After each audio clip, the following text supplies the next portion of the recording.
What do you say, everybody? Hello and welcome to beautiful Thomas More Stadium here in Florence, Kentucky.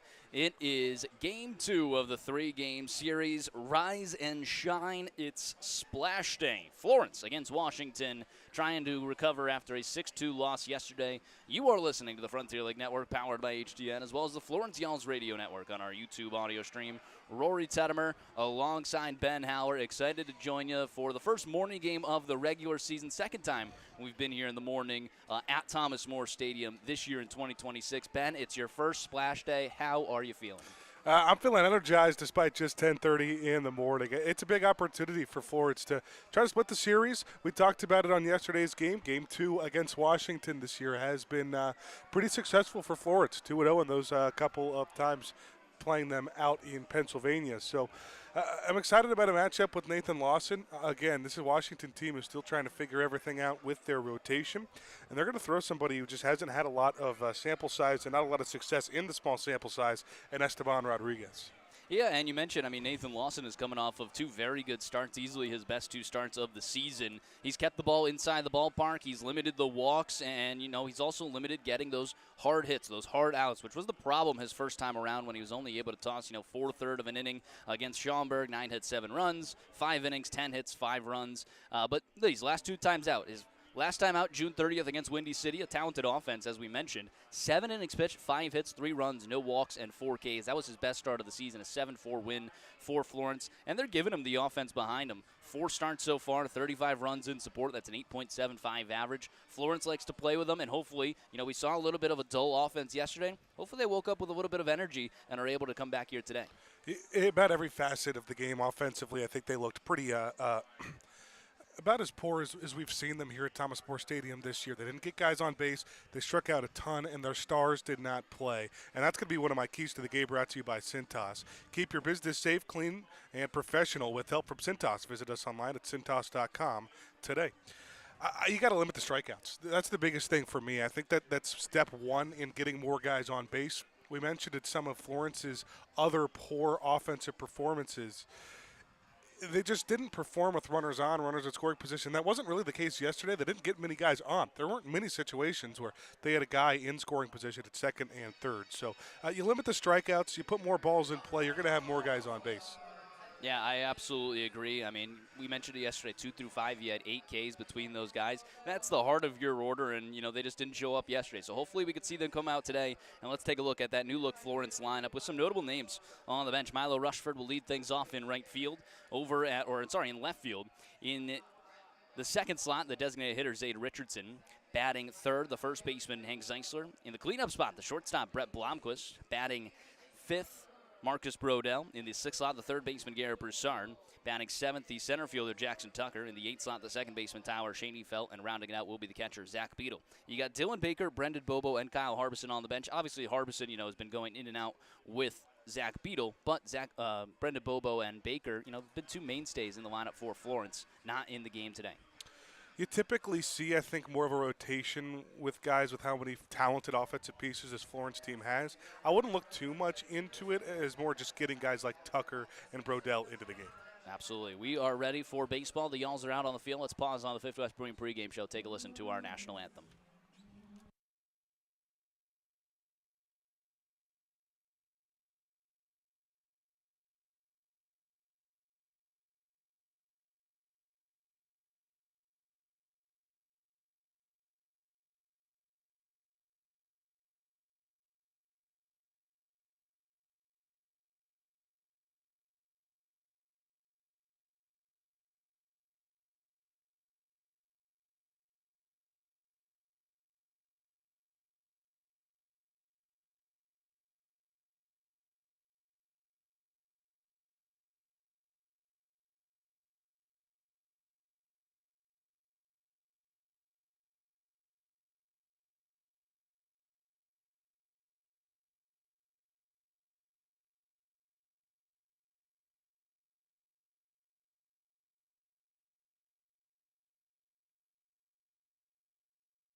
Lovely, lovely rendition of our national anthem. Good morning to all. It's time for some Florence Y'alls baseball. Rory Tettemer alongside Ben Hauer on the Frontier League Network, powered by HTN. The first splash day of the season. We'll only have one other morning game here at Thomas More Stadium, so enjoy it while you can. Nate Lawson, the right-handed pitcher, on the mound. Let's take a look at Washington's lineup that he will face. Leading things off, the second baseman, Antonio Monroy. Batting second, the shortstop, Ben Rosengard. In the 3 slot, the designated hitter, Anthony Mercado. Batting cleanup, the first baseman, Andrew Check. In the 5 slot, the right fielder, Jeff LaCory. Batting 6th, the center fielder, Caleb Ketchup. In the 7 slot, the third baseman, Cole Fowler. Batting 8th, doing the catching today will be Billy Sullivan. And rounding out the left fielder, Jeff Sabater. Nate Lawson on the season, a 2-1 record, a 6.93 ERA. That's as a starter. He did have a pair of appearances out of the bullpen to open up his Y'alls career. Since then, he has settled into the starting role, now 4 starts on the season, but he's picked up a very good last 2 starts, and he's hoping to build off that here against a very talented team in the Washington Wild Things that entered today with a 35-17 record. Florence, just 2 games above 500. 26-24. Series on the line, back against the wall for the Y'alls. They'll need a high-energy morning to stay away from a series loss. Yeah, everything for Lawson is starting to trend in the right direction in his 4 starts. First time out, getting used to the jitters, first professional start, and he just got hit around a little bit. Only ended up giving up 4 earned runs in his 5 innings of work, which doesn't sound great, but it came at a time where Florence's offense was so hot and pitching was struggling, and it actually came at a pretty good time. Then he goes to Schaumburg, gives up 7 at 4 1/3, and you're starting to think to yourself, all right, is this someone who can contribute? And how about just bouncing back with a total of 12 innings pitched in his last 2 games and just 5 earned runs in those 12 innings? And I think if you just general eye test, he's looked a lot better in those last 2 starts too. Yeah, no, he's looked a lot more confident, firing first pitch strikes and able to, put hitters away. I mean, the 6 Ks and 4 Ks, that tops his first 2 games almost by double. Yeah. So he has certainly looked better in the starting rotation. He's hoping to deliver another one here against the Wild Things this morning. Working from the stretch, the base is empty. The first pitch from Lawson to Monroy. Misses outside. We are underway at Thomas More Stadium. First pitch, 10:36, just a minute behind schedule. Beautiful day. Sky is clear. A little hot. No wind blowing out towards anywhere. That flag is down in right center field. The 1-0 misses upstairs. 2-0 the count to the lefty Antonio Monroy. 6 lefties in the lineup today for the Wild Things. That's certainly a lot. Florence also, used their reliever yesterday in Jake Lynch. That is the lefty. So they'd have to get to Aiden McAvoy to have a lefty-lefty advantage. Obviously the closer for Florence. 2-0 is in there for a strike. 2-1 dots up the outer half at 89. Really good planning by Washington. I mean, that whole bench, all 3 guys are righties for him today, too.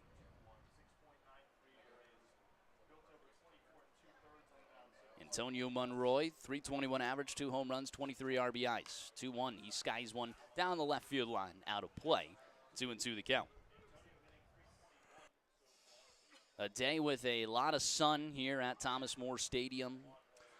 Nowhere for the sun to hide either. No clouds. No clouds. Shouldn't see any, shadows on the field. It is going over us, so hopefully it doesn't heat up this. Oh man. Yeah, this metal table. I just reached down to the sun of the metal table. It is red hot. You could sizzle some bacon on that. Here's the 2-2. Misses outside on a little bit of an off speed at 84. I can at least tuck myself in this corner back here. Yeah. Well, you're also new to the game here.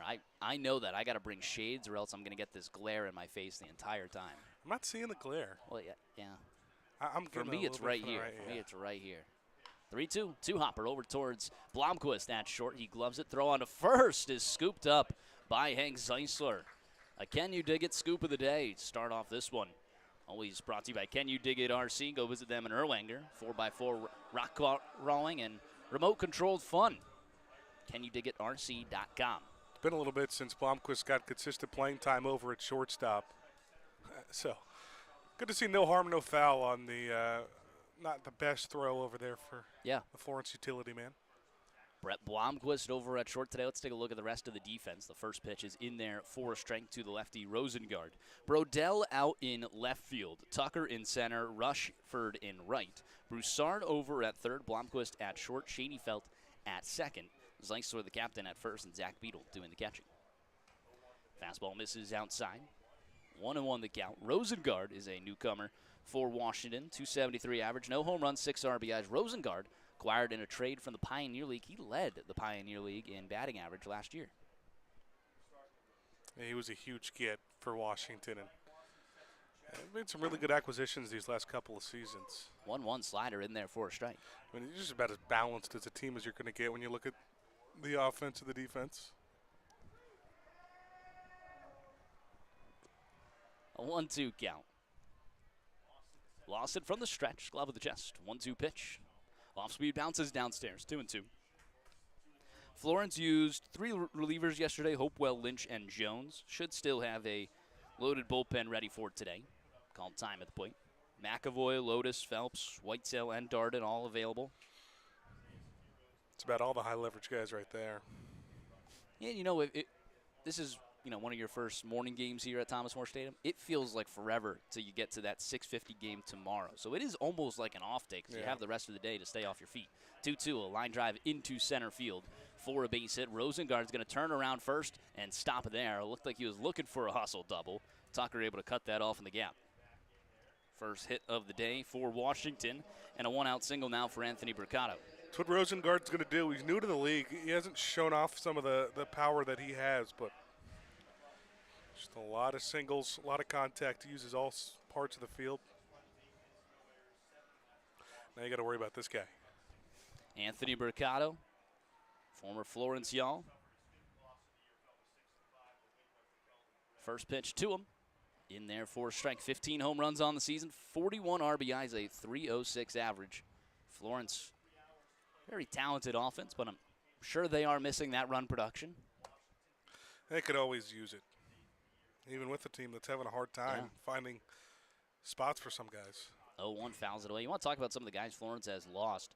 Anthony Mercado being one of them. How about TJ Reeves lighting it up in banana ball over there? And then even Keenan Taylor is dominating for Sussex County. He is.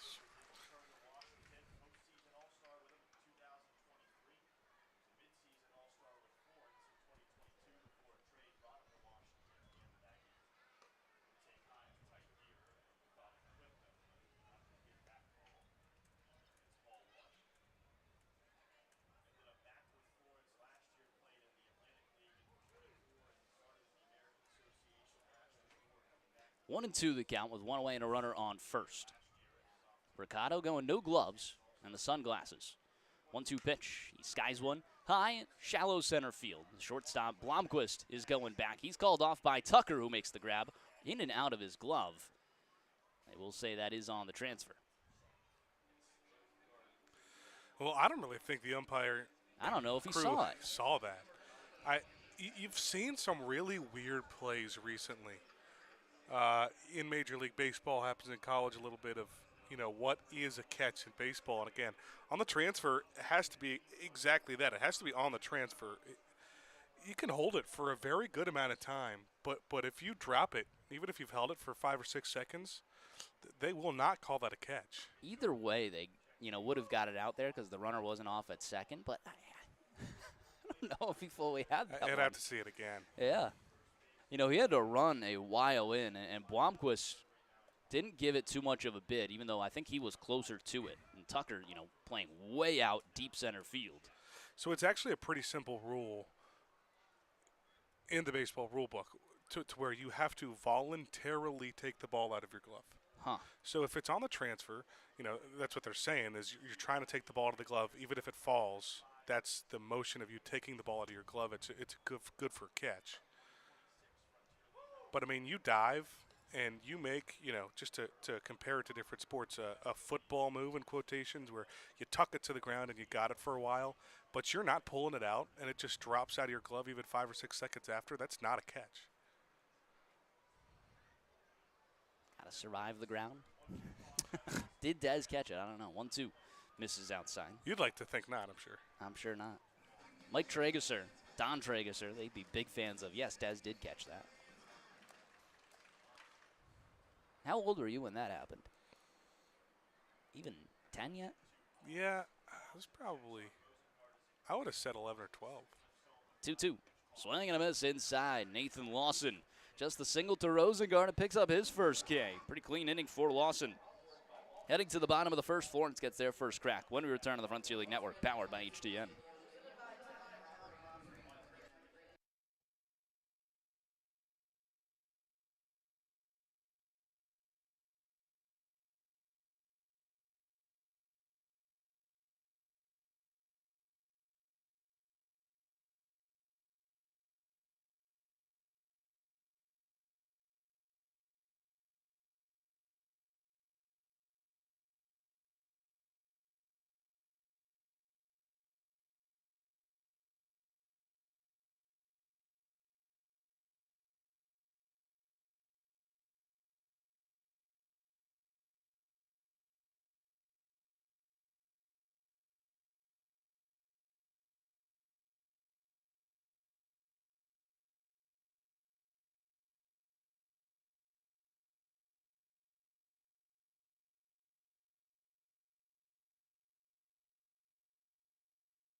Bottom half of the first inning is always brought to you by Heritage Bank. At Heritage Bank, we believe your money should work as hard as you do. Proudly local, fiercely dependable. That's the Heritage difference. Visit heritagebank.com or stop by a branch near you today.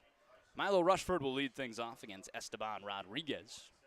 Rodriguez, the right-handed pitcher in for Washington, will enter today with an 0-2 record and a 14.25 ERA this season. You mentioned a small sample size for Rodriguez. 0-1 in there for strength. Rodriguez, only a few times over 4 innings pitched. One of them was his last time out against Evansville. 5 2/3 innings, 9 hits, 6 runs, a walk, and 4 Ks. So here we are once again saying Evansville had hit a pitcher around the last time they were out. Can Florence follow suit today as they didn't yesterday? Well, we talked about it a little bit yesterday, and the strategy for Washington after losing a few starters to getting picked up by MLB organizations, instead of just replacing those guys, finding other starters from other leagues or other places, what they're trying to do is elevate some relief or long relief guys into starting roles. That's why you've seen, 5 2/3 is just the longest. It's the only time he went more than 4 1/3. That one's fouled away. And not to mention he's given up 4 earned runs in each of his starts, 4+ earned run in each of his starts. 4 of them when he's given up 5+. Yeah. He's still looking for that first good start. Yeah, 2-2, ground ball, 2-hopper over towards the second baseman who gloves it. Throw on to first is in time. We've mentioned, Florence has not looked the same on offense these past few games. Can they turn it around here today against a guy like Rodriguez? You would certainly hope so, but it'll be interesting to see. Started his season off with Trois Rivières before coming over to join Washington. Trois Rivières des Aigles. Say that 5 times fast. You can't. Zade Richardson, hard hit over towards Andrew Check, and he'll race it over himself. Couple pitches, 2 outs. Florence right back where they left off on offense. Zade Richardson, good piece there. Just I'm fine great with play that. from Check. Yeah. Washington had Rushford shaded pretty well, too. I've always been surprised about how great a defender Andrew Check is. We talk about how big he is. He's able to, be pretty agile, move around. It's the captain, Hank Zeisler. Zeisler chasing down Florence franchise history. He is 8 hits away from tying, 9 from breaking the Florence franchise hit record. among a bunch of others that he is very close to. Walks, doubles, home runs. So we're taking triples off the list. I sent him the list today. He mentioned that's a lot. I didn't mention anything about not having a triple yet this season. That one's up there. This is a tough place to triple.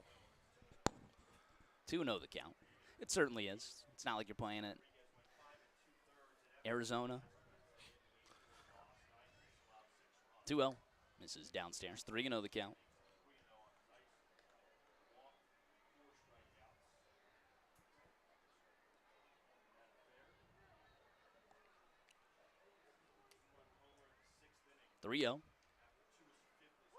In there for a strike, top of the zone, 3-1. 2 away, nobody on base. This morning game for Florence. It's the Washington Wild Things, game 2 of the 3-game series. Rodriguez winds, delivers. Ground ball over towards second on the back end. Throw on to first is in time, and Rodriguez.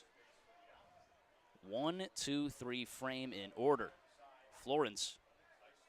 Something happened here.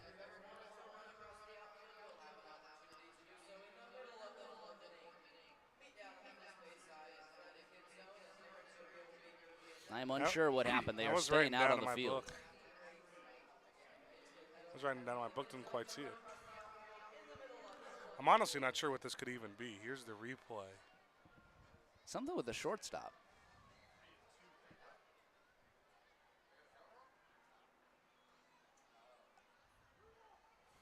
Pitch clock violation, maybe?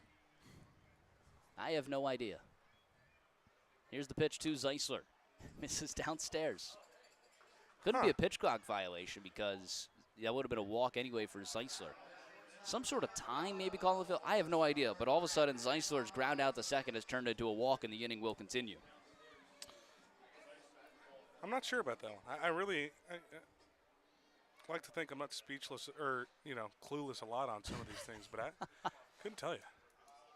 Brett Blomquist either way is the batter with 2 outs. Off speed misses outside. That is an interesting one. There had to be time called, but we saw the replay, and I don't remember anybody calling time. They were pointing towards the second or the shortstop as if he would have called time. I don't know. The 1-0 misses inside, 2-0. I don't see a lot of argument from the Washington side. No. This umpiring crew has been in a little bit of controversy after yesterday's game. From the stretch, the 2-0. Now we'll miss upstairs. Rodriguez, losing a little bit of the control right now, has gone down in walks actually every outing this season. Started at 4, then went to 3 twice, 2, and then 1 his last time out. Already got 1 today. Here's the 3-0. Misses inside. 4-pitch walk to Blomquist. That'll put runners first and second for Florence. And now their lefty Marcus Brodell will dig in. Should have been an easy 1, 2, 3 innings. Something weird happened, and it'd be huge for Florence. Yeah, I don't even want to say foul ball. It didn't seem like it hit his leg or anything. No. That'd be incredibly hard for that to be a foul ball with how hard it was hit to second. Yeah. Really odd. We'll have to ask about that one later. Brodell, the lefty, will dig in. A 250 average entering today. First pitch in there for a strike on the off speed. But again, a lot of different scenarios would have got him to first on that. Like, obviously wasn't any sort of catcher's interference.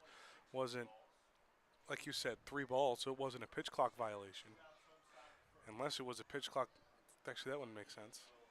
I was going to say it could be a pitch clock violation on Zeisler, but you would know that before, the hitter time period is about 8 seconds on the pitch clock, so you would know at that point. RBI opportunity here for Brodell. Off speed misses outside. Brodell with a 900 OPS certainly has a great on base percentage. I've seen a lot of his RBIs. Hard ground balls, pull side or up the middle, but they're like 100 off the bat. Yeah. And this certainly looks like a defensive alignment where, that would produce a run. 1-1 misses upstairs, 2-1. It's easy to look at Brodell in the first few weeks and then the progression of the season and think early on that he was someone who most of his production would come via the long ball. That's what a lot of his best stuff was early in the season. That's not what he was in college. He definitely had the ability to hit it out of the park, but he was a, well over 300 hitter. Ground ball to Hopper over towards short. Rosengard bobbles it, tossed to second, is in time. They go the easy way to end the inning. Fielder's choice 6-4 on the put-away. Florence strands a runner in scoring position. We head to the top of 2, scoreless at Thomas More Stadium when we return to the Frontier League Network, powered by HDN.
Top of the second always brings us our umpire intro, brought to you by Pella Window and Door.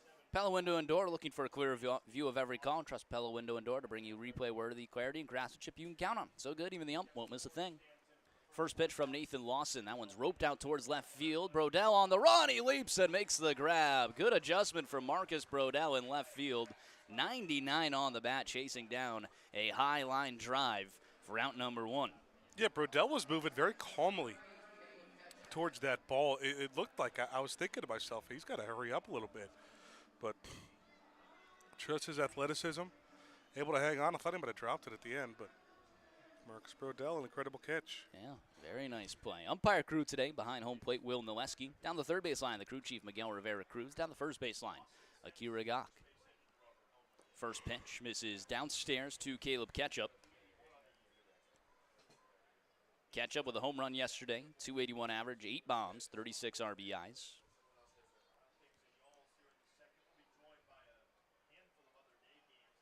From the stretch, the 1-0. Skies it high in the infield left side. Blomquist and Broussard are going at it. Blomquist with the call off over Broussard. Now moving to his left. He makes the grab for out number 2. Good adjustment there from Blomquist as well. That sun is in a spot that, they're not used to playing here at Thomas More Stadium, right above us. So I think really, anything skied high in the air, on infield pops should, have a little bit of effect on it. I'd say more so in the infield than the outfield. Yeah. Outfield should have a line to track it. You shouldn't see a ball that high. I mean, we're so early. We're not even. I mean, most day games you kind of say that, but at least they're taking some fly balls maybe in practice, batting practice. Yeah. They're not even at the stadium usually at this time. No, the first place you got to go to is get coffee or the gas station and get an energy drink. Yeah. Hard hit over towards Blomquist. Fields it on one hop. Throw on to first is a bouncer, and it's picked up in time. Another scoop from Hank Zeisler. 1-2-3 frame from Florence, heading to the bottom of the second. Scoreless at Thomas More Stadium when we return on the Frontier League Network, powered by HDN.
Bottom half of the second inning brings us our Thomas More scoreboard. Always a scoreboard partner, Thomas More University. There, you'll be able to take your life and your career as far as you want it to go.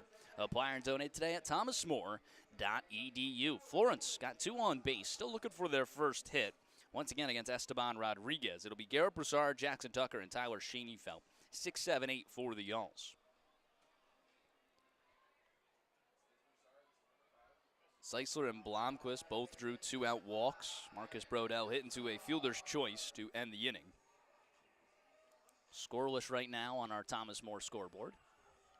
Those Thornbush Whiskey umbrellas starting to get some play. Everyone looking to get a break out of the sun. First pitch to Broussard, misses upstairs. Broussard, 4 home runs, 32 RBIs. Mentioned yesterday, he's always been around that, high 310, 320 average. Enters today at 316. Also manning the hot corner pretty much every single game. 2-0 in there for a strike. Bottom of the zone at 86. Rodriguez, not a guy that's going to blow it by you. So Florence should see a heavy dose of, high 80s here. We talk about this Florence starting rotation, or starting lineup rather, kind of being a revolving door of guys with, having everybody that has the capability of being a Frontier League starter. Feels like 2 guys that really aren't part of that and are in the starting lineup every single day are Broussard and Zeisler. And he grounds one through the left side of the infield right on cue.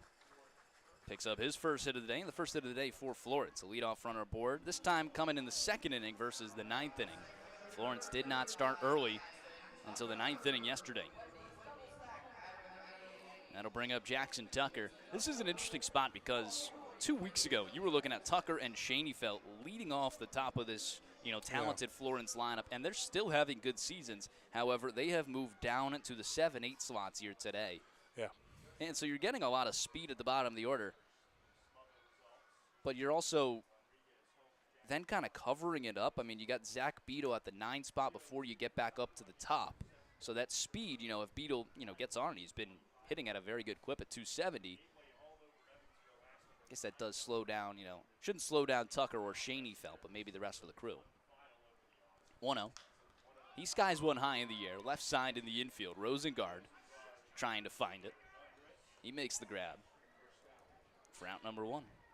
Yeah, Toby's been toying with a lot of different lineups. We see, I feel like, a new thing every week, something that he tries out. Zaid's now been hitting second the last few times after really being a mainstay in the 5-hole. Again, it's just kind of hard when you don't have the same starting lineup every single day. There are going to be games here soon where Rushford and Blomquist and even Zaid are not in the starting lineup. That's when you kind of have that rotation, and they'll probably find their way back up, one of them at least, to the top 2 in the lineup. Schoenfeld takes the first pitch in there for a strike. He's got a runner on first. Florence trying to do something here. I think if anything, you have these 2 guys at the bottom of the lineup. Certainly 2 guys that should be able to bunt. We know Schoenfeld can bunt very well. If Florence does get into one of those late game opportunities and they're at the bottom of the order, that's something you've seen, when Schoenfeld and Tucker are at the top of the order, yeah, they can bunt, but I feel like we've seen a lot of late game opportunities at the bottom of the order trying to produce, and they haven't had that bunter that, has been able to drop one down in a sacrifice situation. Yeah, you're right. And one misses outside 2-1. Funny Guy 21 says, let's go Yalls, baby. Newcomer to the radio stream, yeah. 2-1. Ground ball, high hopper over towards the shortstop. Rosengard on the backhand, tossed to second, will get the lead runner for out number 2. Fielder's choice, 6-4 on the put away. Broussard will swap places now. Schoenfeld takes over at first. Rosengard's getting a lot of work early here. Both shortstops have. Yeah. Blomquist a lot on the Florence side, too. Zach Beadle still looking for his first home run of the season. Mentioned 2 home runs in preseason. One of those was against Washington at Washington. First pitch to him. In there for a strike. He is the lone Florence member of the offense that has not homered this season.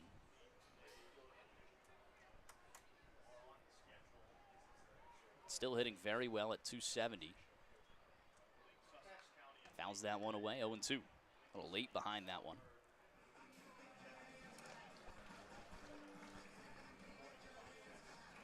Yeah, today is game number 51, so that's, officially the halfway point of the season.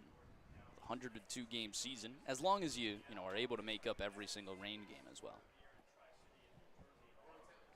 It was my first season where I only played 95 in a 96 game season. Schoenfeld with a great jump throw goes down to second. It's not in time. Tyler Schoenfeld, another stolen base on his incredible season. That's number 27. You know what? Here's another guy that's really just knowing his home field, knowing what field he plays on. Look how early Schoenfeld slid on that play and dove into second. He understands that this turf is so fast and it's so easy to just glide on it. Career stolen base number 73, wearing the baby blue. He is now 9 away from tying, 10 from breaking. He takes off for third, another rolling lead. That one's fouled away. He would have had that. 100%. Fowler didn't even cover over a third. Of course, Beadle obviously protecting with 2 strikes. He picked up something on Rodriguez.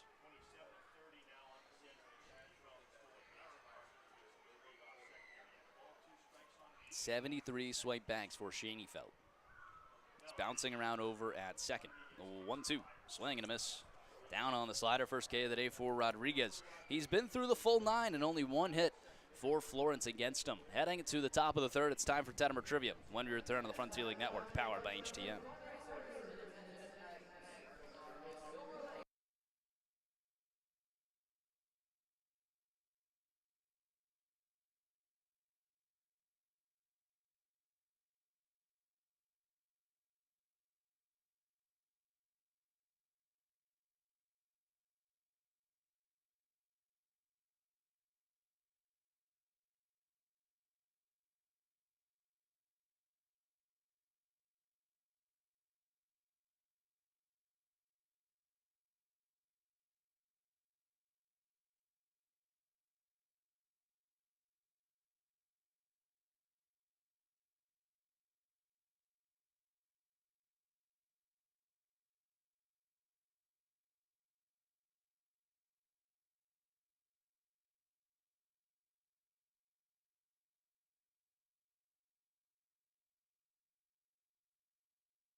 Top half of the third is always presented by the Roar Agency, located in all 50 states across the nation. You can feel the Roar difference with Roar Insurance. Visit us today at roarins.com.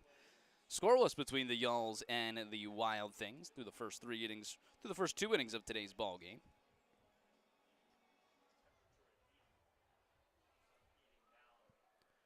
Nathan Lawson, a 1-2-3 frame in the second, will face the 8-9 top for Washington. Billy Sullivan, Jeff Sabater, and Antonio Monroy. First pitch misses downstairs. Ben, you know it. Top half of the third always brings us our Tettemer Trivia. The way it works, I read a question in top half of the third, give you guys the answer in the bottom half. You have the opportunity to play along. Head on over to Twitter. The question is live. It's rtettemer9 or Florence_Yalls. You can comment your guess in the comment section. I will shout you out here on the broadcast. Are you excited for today's Tettemer Trivia? It's a good one. Now, would I ever say that it's a bad one is the real question. No, but there have been some days where you don't say that it's a good one, so kind of implied. 1-1 misses downstairs. Tell you what, it's early, though. I don't know if I have my thinking cap on. 11:09 you know in the what, morning. Ben? I think you can get this one. Really? I think you can. Okay. I'm cold, man. I want you to heat back up, and I think you can get around to this one. 2-1. In my mind, I said, you know what, this is one where I think Ben could get there. Some of them, yesterday, I don't expect you to get there. I don't expect you to get to some of them, for sure, because they're hard. but today I think we got you. Question of the day. Tettemer Trivia always presented by the Rory Agency. 2-1 the count with the bases empty and nobody out. Yesterday, Zach Wheeler had 14 Ks against your Reds, and Ryan O'Hearn had 10 RBIs for the Pirates. 2-2. Fouls it away. 14 Ks and 10 RBIs. The only other day where a pitcher had 14-plus Ks and a batter 10-plus RBIs in the same day across the league was June 6th, 2017. Who were they? I want to know what pitcher had 14 Ks and what batter had 10 RBIs in the same day. It's only happened one other time in Major League Baseball history. June 6th, 2017. My hint, NL Central and NL East. I won't tell you which is which. But that's where those players are from. The NL Central and the NL East. One from each. Payoff. Swing and a miss. Gets a tip of it. Zach Beadle saying he caught it. And they will not give it to him. Count stays full with nobody out. Yeah, that's a weird one. Beadle was really adamant that he caught that ball. I didn't see it on the monitor. Well, you can't see it from here for sure, but No. yeah. Here's the payoff. Fouls it away again. I will repeat the question. Yesterday, Zach Wheeler had 14 Ks and Ryan O'Hearn had 10 RBIs. The only other day where a pitcher had 14 Ks and a batter 10-plus RBIs in the same day was June 6th, 2017. Who were they? NL Central and NL East. My NL Central will be Ryan O'Hearn, and my NL East will be Zach Wheeler. Okay, my first thought is the Degrominator in 2017. It's around his domination. Payoff. Swing and a miss. Inside K there. Second of the day from Lawson. One away in the third. The Degrominator. Is that a nickname you just came up with, or is that one they actually call him by? That's I've heard that one before. Degrominator. Huh. It's also the Strasburg at Scherzer era in Washington.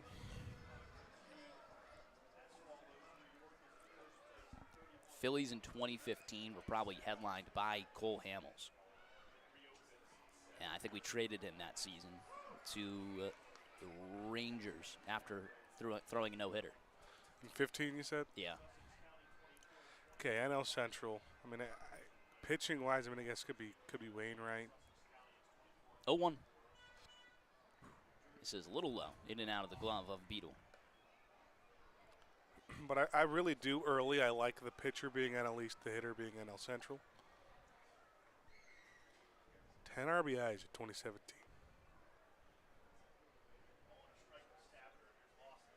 +10. It could be more. Yeah. Now, yesterday I mentioned that 12 was the single game high. It's been tied by a few people. I don't know how many people have been at 11. It's still a very good game for Ryan O'Hearn. Lawson, the 1-2, off speed. Cold strike three. And look at the punch out from Noleski. Gotta love that. Third K of the day for Lawson, back to back in the third. I have not seen that from Noleski yet. I like that. That is a good punch. I might put that on the highlight reel. Hey! Get Lawson pumped up a little bit too. It is not too early in the morning for Will Noleski, I'll tell you that. No. A couple 5-hour energies for the guy, and he is up and moving. I think he woke up just with one next to the hotel nightstand. Oh, he called to the pannier. I don't think he went to sleep last night. I think he was just practicing his punch out of the mirror. Yeah. 1-0 count to the lefty and top of the order, Antonio Monroy. Grounded out to short his last time up. There's a ground ball right side. Zeisler fields it on the back end. Lawson over at first, makes the grab, and another 1-2-3 frame from Nate Lawson. He's looking good out there. Scoreless through 3. Heading to the bottom of the third. Get your guesses in for Tettemer Trivia when we return to the Frontier League Network, powered by HTN.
Bottom half of the third inning, still scoreless between the Yalls and the Wild Things. Florence will send the top of the order, Rushford, Richardson, and Zeisler. Now the second time through against Esteban Rodriguez. Florence has had 4 base runners, just 1 hit. Hoping the second time is the charm. Well, I had a revelation on the break. I totally, you think about what it takes to have a 10 RBI game. Scooter Jeanette's 4 home run game, I would have guessed 18 or 19, but now that we're talking about the year 2017, that kind of sounds right. So I'm going to go Scooter for my NL Central. I also think that could be why you say I could get this. Now, did Scooter Jeanette do that in the cutoff jerseys? No, he didn't. It was actually the camo jerseys. Scooter Jeanette, I mean, one of my worst fantasy draft picks in my lifetime. I picked him, I think, a year after he, was leading second baseman in hits. Just absolutely crucial. Yeah. And I think I dropped him. What year? 2 months later, I forget. One of my friends from high school actually caught one of the 4 home run balls from that game, and he got a decent package out of it from the Reds. Currently on eBay? No, unfortunately, he accepted some sort of ticket package and perch for the Reds. 3-1. That one's roped down towards right center field. In comes Ketchup, and he makes the grab in the gap. A nice piece there from Rushford, but it hangs up in enough time. So with 1 away, I need your guesses. Okay. Melissa Hinkle, I see you. I think DeGrom was hurt for a good portion of 2017 because that was that 3-year stretch. So it's between Scherzer and Strasburg for me. If we're just talking strikeouts, I'm just going to go Scherzer if I have to get my answer down with 1 out. So I'll go Scooter and Scherzer. Scooter and Scherzer. Fastball misses upstairs to Zade Richardson. Well, let's get to some of our other guesses for today's Tettemer Trivia. Lou DeVoya was first to chime in. He said Max Scherzer and Andrew McCutchen. Rich Tettemer says Max Scherzer and Adam Dunn, now entering Guess City. Cam Beatty said Joey Votto and Jacob deGrom. Andre Panavani, Chris Bryant, and Max Scherzer. Again, nothing from Zach Jury. Then on Twitter, we had the Florence Yalls Analytics right with you, Scooter Jeanette and Max Scherzer. So Max Scherzer leading the way from the pitchers. Did have deGrom mentioned. Chris Bryant, Andrew McCutchen, and Joey Votto are the others. Anything on the radio stream? I do see Melissa Hinkle. She said, listening at work, Rory. So Google is my friend again. She did submit a guess. I won't say that because, obviously, it's the answer. Google wasn't wrong? Google was not wrong. Appreciate you tuning in at work. That's got to be the best way to get through a work day. It's got to be. Listen to some Florence Yalls baseball. It's the best part, being a big Reds fan, and obviously not this year when they're playing like this. It's the best part of those day games. You're at work, you're in class, makes the day go by quicker. Certainly the best part of the day game today is that, we have to go watch the Reds and the Phillies later tonight. Pick off a 10-0 going. I said that's probably the only reason we scheduled the day game here. When the Phillies were in town, so we could at least see them at night. I remember I was the one that told you this a while ago. I wonder if you would how long it would have taken you to notice. I honestly even forgot entering the series this week, and I was like, oh man, I get to see the Phillies play. I don't even think they've named a starter yet for the pitcher.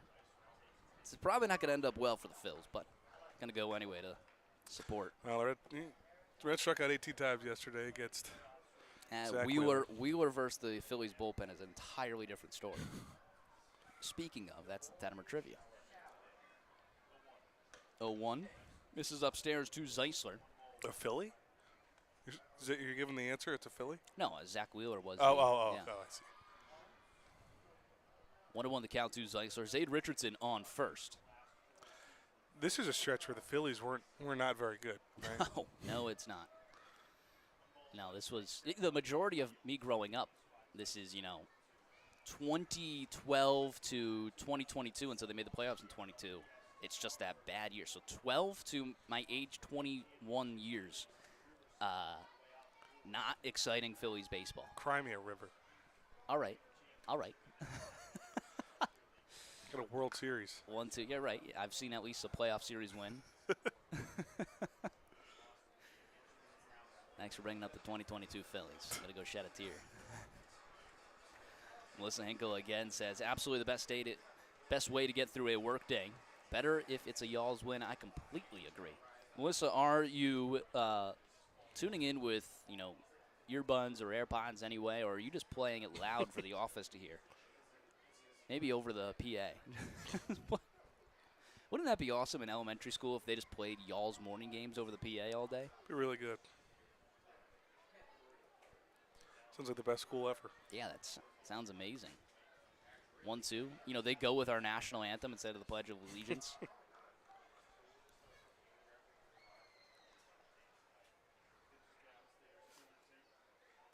Still time to get in another guess.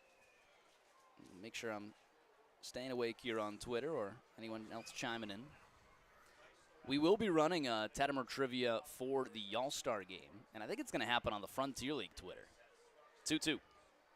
Foul tipped into the glove of Sullivan. Strikeout there on Zeisler. That's the second K of the day for Rodriguez. 2 away with a runner on first for Brett Blomquist. So that will give us our Tettemer trivia answer now. And I will say, correct answers in the chat. Brett Blomquist, first pitch to him. Misses inside. June 6th, 2017. Looking for a pitcher that had 14-plus Ks and a batter that had 10-plus RBIs. I gave you the NL East and the NL Central in no specific order. Not telling you which one was the hitter, which one was the pitcher. A, I didn't have enough characters on Twitter. B, also had to make it a little bit interesting. The hitter. Great way to get 10 RBIs. Was 3 home runs yesterday for Ryan O'Hearn. But you know what's better than 3? It would be 4. It is Scooter Gennett for the hitter in the NL Central, which means the NL East was the pitcher. You were going to DeGrom, Scherzer, Strasburg, and you chose Scherzer over Strasburg. Specifically mentioned when it came to strikeouts. I mean, Strasburg in his prime was the guy with strikeouts for the Nationals. Scherzer, too. I mean, Scherzer, yes, but I mean, Strasburg was just dialing up at a prolific pace. Now, was he healthy in 2017? Would be a better question. That one misses upstairs. A walk to Brett Blomquist, runners first and second. They're both healthy for the postseason. 2017? Or I'm thinking. Yeah, 2019 they won. I thought Scooter Gennett was 2019 too, off the top of my head. I don't know what it is about those 2 You're years. just living, mixed yeah. up. You're living in the year 2019. What happened in 2019 for you? Something good? Probably not. Let's see, I would have been 15.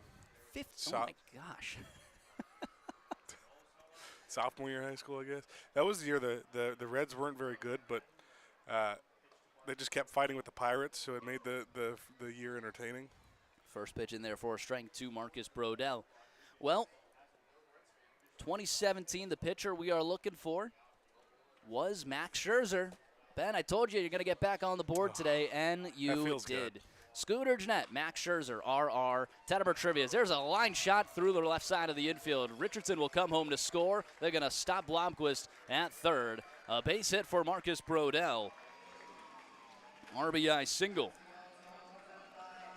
Yeah, an in-betweener for Rosengard, but definitely a base hit, again, because Marcus Brodell keeps making a hard contact on or near the ground. And Florence strikes first. Nathan Lawson with a little bit of a lead. God, Brodell, put him in this middle of this lineup. Give him guys on base. He comes through a lot recently.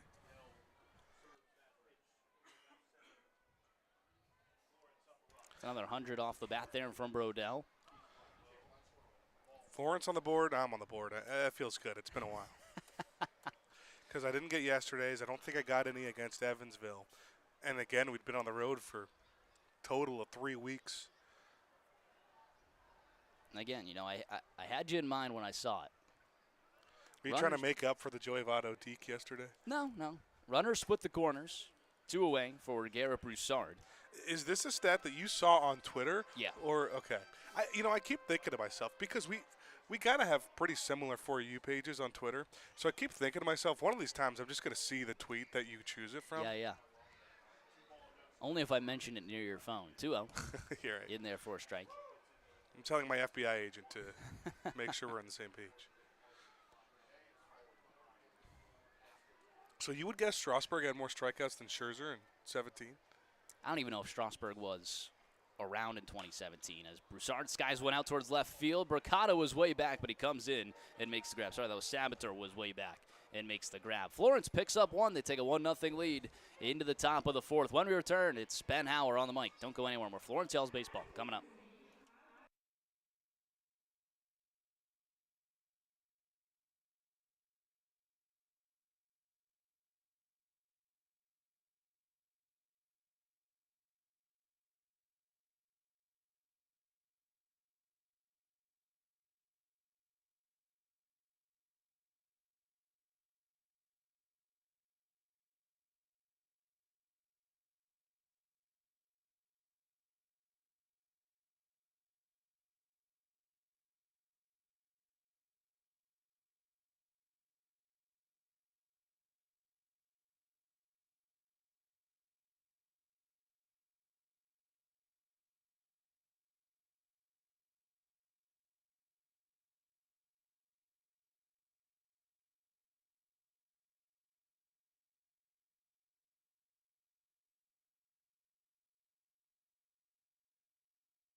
Nate Lawson back out to the mound, this time for the first time today with a lead. It's 1-0 Florence after an RBI base hit from Marcus Brodell. And Lawson is cruising right now for the Yalls. That is 8 straight retired coming into this at bat. It's 2-3-4, second time through for the Wild Things. Here's Benjamin Rosengard. I'm just hoping he gets a few more strikeouts looking. We can see that punch out from Noleski again. Fastball left off the plate for a ball. We have our headsets in. Sometimes tough for us to hear things, even with our, crowd mic. I heard that one. Did you? I didn't hear it. You didn't hear it? No, I was just amazed by the call, amazed by the punch out. That was a full right hook. Rounder to the right side. Shaney Felt runs up and makes the play for out number 1. Now 9 straight retired. That was louder for me than Kurt Kramer's Ric Flair yesterday in the press box right behind you. Well, for me, Kurt Kramer's, was picked up on my mic and it just burst my ears. I saw him walking in, so I knew. By the way, he's coming upstairs right now, so I saw him walking in, so I knew something weird was going to happen. 1 down for Bricado. Fastball inside for ball 1. Bricado flied out shallow center his first time up. Our Tettemer Trivia winner, obviously everyone that guessed Scherzer and Scooter Gennett, but there can only be one. Florence Yalls Analytics was the first to get it in. Congratulations to them. They have a little bit of a advantage, though, because they could hear it. The natural sound waves come faster than anybody listening online, so they have a few seconds head start. You're right, they do. Well, you know what? I actually send it out before. That's true. Yeah. If you're paying attention to your phone, you'd see it. 1 ball, 1 strike on Bricado with 1 down. I really got my work cut out for me to encapsulate something for the All-Star game. Yeah. You're going to start looking now. I might just do my favorite. I believe it's like fastest to 200 home runs. It's a very good one. So you don't want me to guess now because you might use that later? No. And if you look it up, I'll know. It's almost an impossible one to get. It's almost impossible to get. That's how I'll know. What if I don't look it up? I just happen to hear it in the next week. 2-2, swing and a miss. Mercado dead on strikes. Swing in there, so no punch out for you. But that is number 4 now for Lawson. And he's doing it against some of Washington's better hitters, too. Andrew Check was his first strikeout victim. Make that 11 straight retired for Nate Lawson.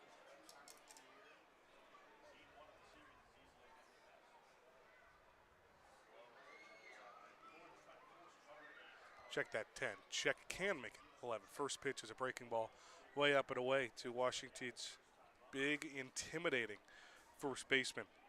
Hit cleanup yesterday. They have experimented a lot swapping these two, Check and Mercado, between the 3-hole and batting cleanup. Hey, you honestly can't go wrong. Yeah. Who's the contact one? Who's the power one? Mercado, a little bit better batting average, 20 points or so, but they both have 15 homers on the year.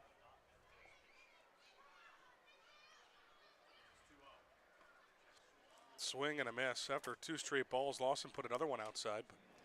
The thing Check about it, goes after it. The thing about Andrew Check is he's going to do whatever it takes to win. I mean, sacrifice bunts in extra innings, in clutch points, doing a job regardless if it means that he's getting a base knock or not.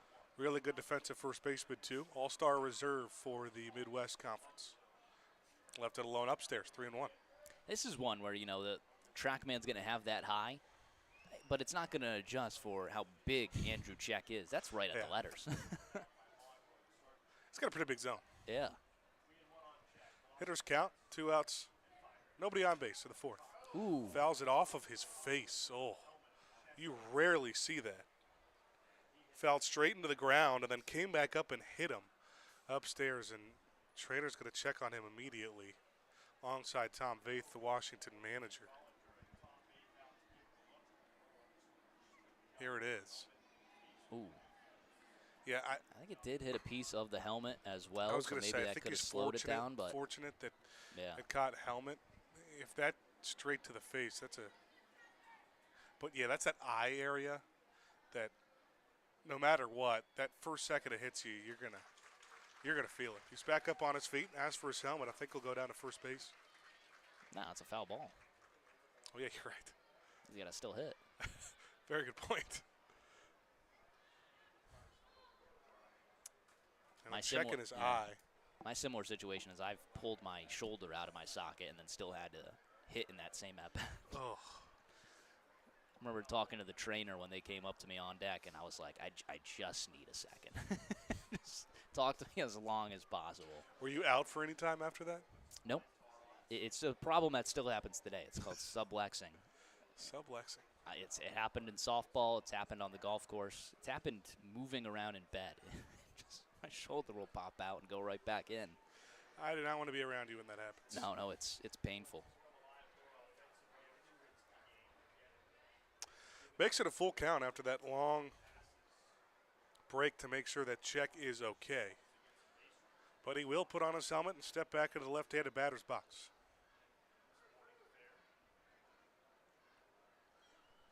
Lawson awaiting.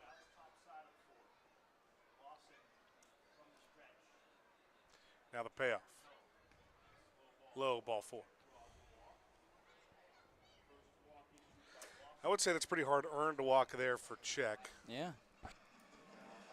That breaks a streak of 10 straights retired from Lawson. And it brings up Jeff LaCourie. Didn't record a base hit yesterday, walked a couple times, and he has had a ton of success against Florence this year.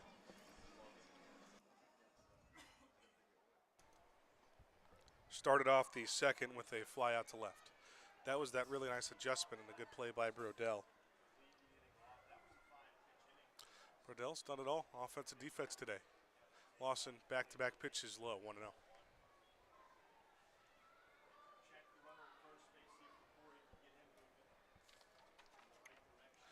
Player of the week for the Frontier League in the second week of the season.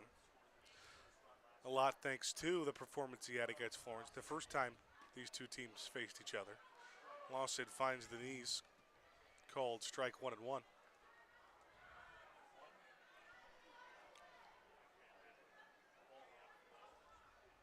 I got to say, too, on the last at-bat, He was on the ground. Tom Vaith pulled him up by himself. That's a lot of strength. Check is a big guy. Awkward swing. Almost ran in and buckled him. But he went around. He's down 1-2.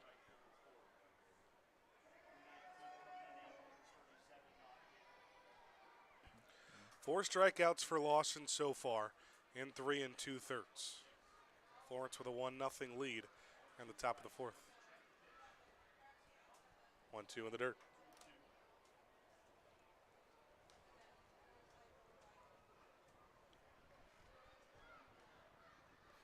They shade LaCorey a little bit to the right, but Florence not a team that shifts too much. Again, Washington has 6 different lefties in the lineup, so you're going to see a lot of the same defensive alignment as you go through the lineup. 2-2 pitch coming. This one's hit hard to the left. Brodell backing up. He's looking up at the wall, and it is off the advertising on that second level of the wall. That is a 2-run shot, and Washington takes a 2-1 lead. Jeff LaCorey's 9th home run of the season. Just like that, one swing of the bat could change everything after Lawson was cruising. 2-1 Wild Things on just Washington's second base hit of the day. And a no-doubter, 99, 365 off, 365 on the distance. You get through Bricado and Check, and oh boy, you have to face 319 and 8 home runs, now 9 home runs on the season. Jeff LaCorey, also a very talented hitter. It could be a mindset thing. It's also one of those things where you're giving all your best stuff to Bricado and Check. Sometimes you make one mistake once you try to relax a little bit. But there's not a lot of breaks in this Washington lineup. Here's Ketchup. Hits one into foul territory. Harbison can't, or rather Beetle can't find it. As Eisler sprinting like he had a chance, it lands above the dugout out of play. I'm not a big guy on saying, hey, yeah, I hit that spot and they just took it. That was a pretty good spot from Lawson. Fastball outside, and LaCorey's able just to go out and go opposite way with it. So I guess there is that silver lining. Home run number 9 for LaCorey. 0-1 pitch, jammed foul again. But I mean, yeah, you go through this lineup, and we talk about the 15 for Bricado and Check, each have 15 of the season. LaCorey now 9, but Ketchup and Fowler with 8 apiece behind them too. And Ketchup's not a big guy, but he has a lot of power. Solo home run against Florence yesterday. It's down in an 0-2 hole here. Swing and a miss. Nice bounce back. Austin gives up a 2-run shot, strikeout to get out of the inning, but it's a Washington lead going to the bottom of the 4th. 2-1 Wild Things on the Frontier League Network, powered by HTM.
Esteban Rodriguez pitches with a lead for the first time today.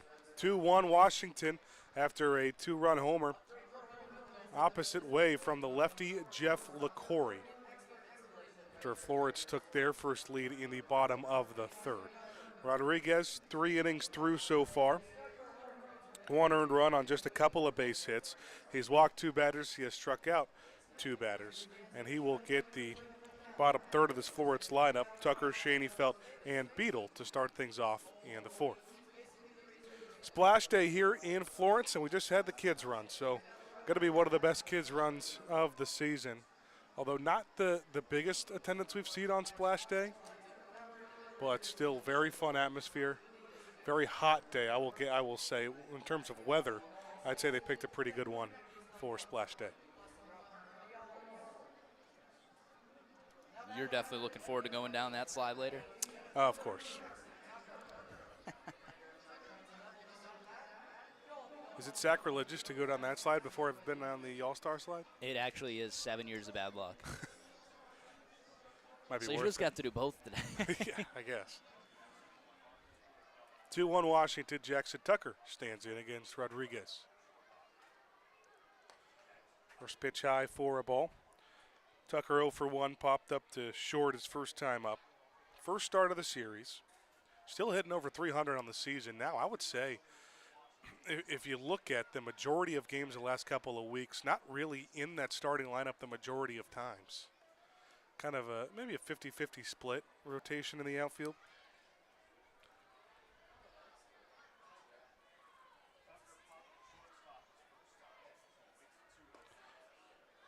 2-0 right down the middle of the plate for a strike. You know, Tucker, an example of one of those guys where, you know, take a Marcus Brodell, for example, who already has that RBI single today. He's only hitting 240 coming into this game, but a 408 on base. This one's roped hard fair down the third base line. This will be at least 2. Tucker rounding first, picked up and left by Sabater, and he is in there sliding with a lead-off double. Right on cue, Jackson Tucker gets his first hit of the day. Florence trying to strike back. The point I was trying to make, though, you know, Brodell, 408 on base despite the 240 batting average. Tucker's got a 302 batting average, just 350 or 335 on base. Just hasn't really walked a ton this season. Here's someone who has. Tyler Schoenfeld, an opportunity with a man in scoring position and nobody out.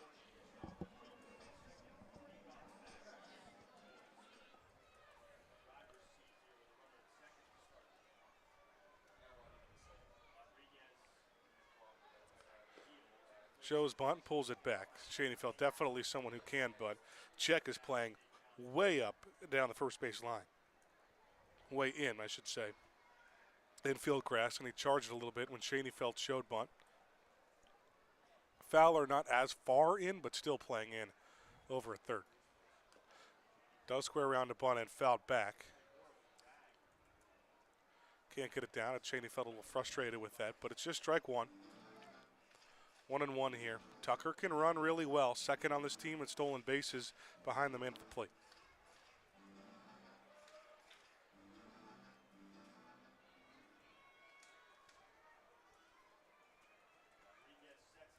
Rodriguez working out of the stretch.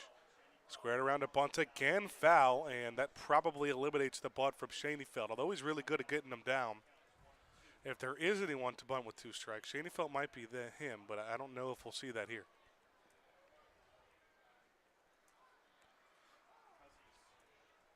Got a stolen base already in this game after bouncing into a fielder's choice back in the second inning.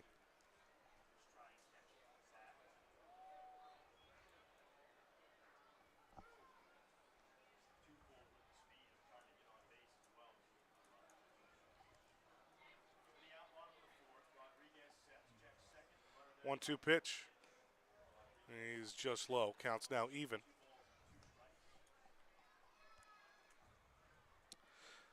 Again, Rodriguez's best start, if you had to pick one, it's pretty tough to say. Maybe 5 earned in 3 innings against Schaumburg.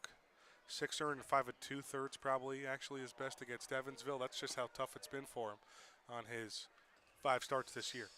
This is start number 6.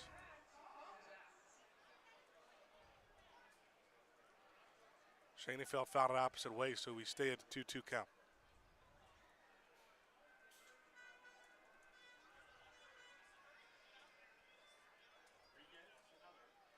Kicks it, fires the 2-2, and that is a fair ball down the first base line, and this will score the run. Tucker jogs around first, and LaCourie's having trouble with it at right. Schoenfeld's wanting 3, and he'll get into third. And Florence ties it up. We'll see how they rule it. I think that's going to be a triple. I'm not sure. I think it just took a tough bounce off the right field wall. But Schoenfeld's got that speed. And they're going to rule that a triple. RBI triple for Tyler Shadyfelt, who was trying to bunt at the start of this A-bead. We're tied up at 2.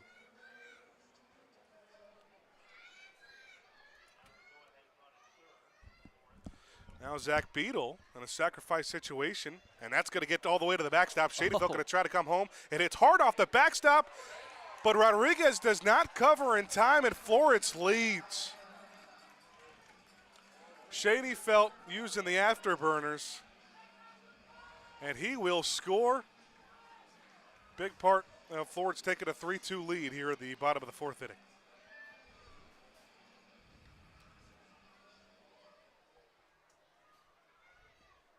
That's what speed can do for you. Yeah, absolutely.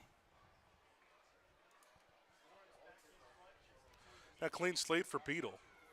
1-0 count, but nobody on base and nobody out. Fastball up at his eyes for ball 2. Struck out swinging his first time up. Just one of 2 strikeout victims of Rodriguez today.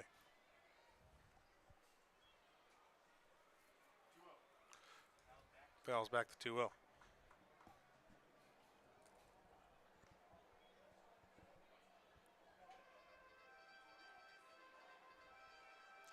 Something I hadn't even looked at.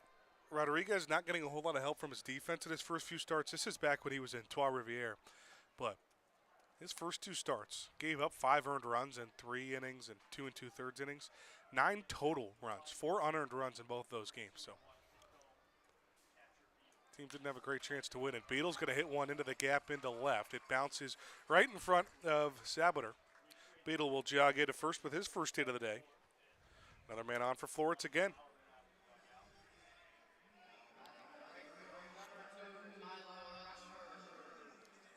Now Washington's going to get a meeting on the mound here with what looks like that whole infield. I have not seen anyone throwing in the Washington bullpen. I think they're just sending out their bullpen catcher right now. Yeah. I mean, it's smart to play it safe with, Rodriguez on the mound. Florence hasn't done as much damage as you would hope. I mean, it's just 5 hits, 3 runs, so got to, take advantage of this point as you can. It's a talented bullpen for Washington. Get as many runs as you can against Rodriguez. Quiet their first time around. They've now picked up 4 hits the second time. Yeah. All it takes is getting to that second time through the order. And, Lawson's been really good this year, but feels like a lot of these Florence games, you expect a lot of runs. So Florence want to keep adding on. Oh, yeah. Welcome to Florence baseball. You expect a lot of runs. They got a 3-2 lead in the bottom of the 4th. Beadle stands out first at the top of the lineup and nobody out of the inning. Here's Milo Rushford. First pitch ball. I like something opposite field here for Rushford. I feel like they're trying to play him pull side, but pretty decent hole through the 5 spot. Plus the left fielder's playing almost at the warning track. Playing deep on Rushford, who has opposite field power. Yeah, he does. Checks his swing at the top, doesn't matter. It's called a strike. So for 2 today with a ground out to second and a fly to center. Settling into his new role as the Florence leadoff man these last few games. Bopped him up, shallow left. Actually carries a little bit, but still going to be playable for Sabater as he loses his hat. He'll glove it. That's just the first out of the inning. Well, he went opposite way. Did go opposite way. Not what I was thinking, but did go there. Ball hung up. I mean, we don't have much wind, really any wind at all. Flag's doing nothing in right field.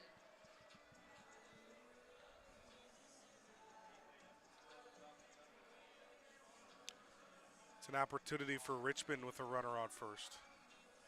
Now 1 gone to the 4th inning.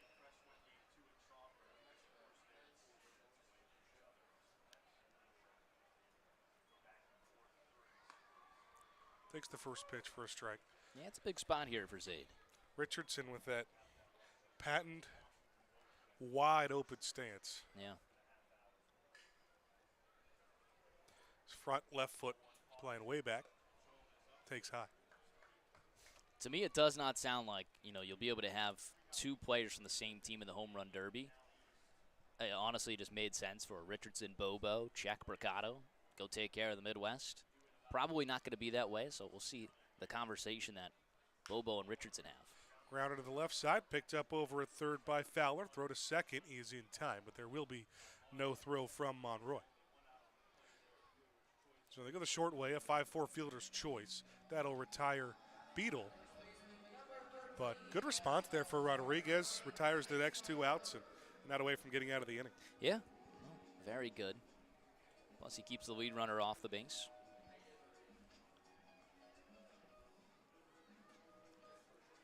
Richardson replaces Beadle over at first, and Hank Zeisler to keep the inning alive.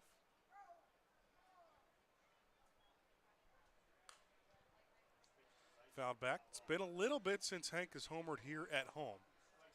Actually did have one of that Evansville series. That was not this past weekend, but the weekend before it. That walk back in the first inning, that put him at 164. The record's 172. 8 away from tying. 0-1, hit into left. This will send Sabater back. He's at the track. He's looking up, and he'll settle it right on the track for out number 3. Couple of lefties with some rides the opposite way, but Rodriguez gets out of it after Florence takes the lead back on a Schoenfeld triple and a wild pitch. It's 3-2 Florence. Go to the 5th on the Frontier League Network, powered by HTN.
Back and forth we go at Florence, beautiful Thomas More Stadium for our first morning game of the season. Now it's Florence with the lead, 3-2.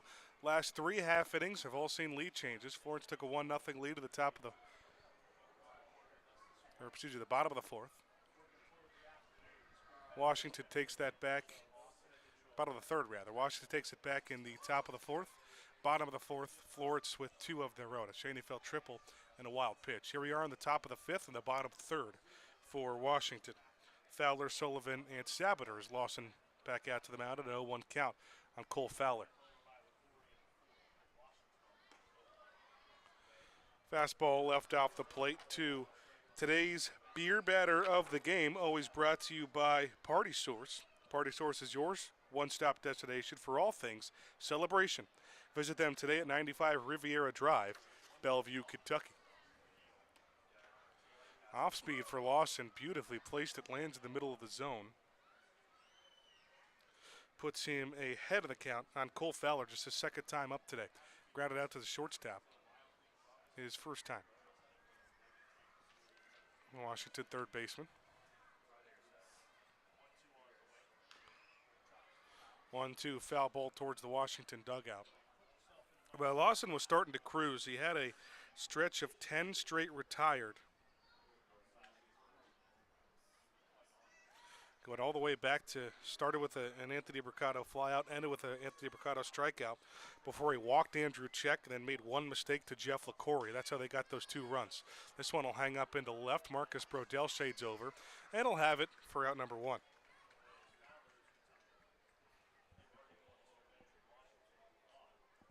Fowler retired for the second time today. Billy Sullivan now with 1 out. He makes his first start of the series.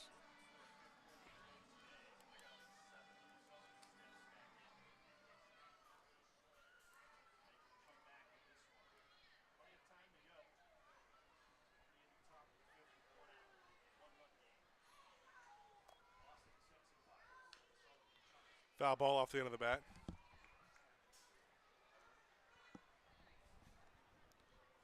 Washington still looking for a little bit of offensive production from their catching room. They have 2 catchers rostered.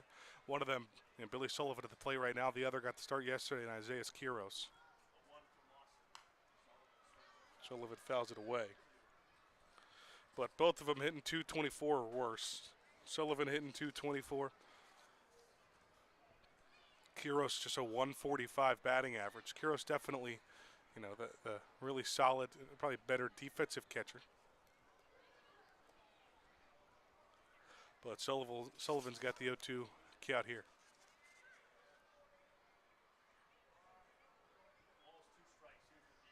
Swing and a miss. Sullivan was way out in front of that off-speed 80 again, and a perfect spot for Lawson. Second time Sullivan's been down on strikes, and that's strikeout number 5 on the game for Nathan Lawson. Talked about how much we wanted a strikeout looking for that punch out. It's only happened once, but it was to the man of the plate, Jeff Sabater.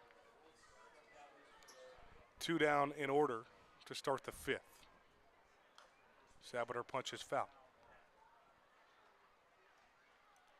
Florence with a 3-2 lead, also out hitting Washington 5-2. Neither team has committed an error yet.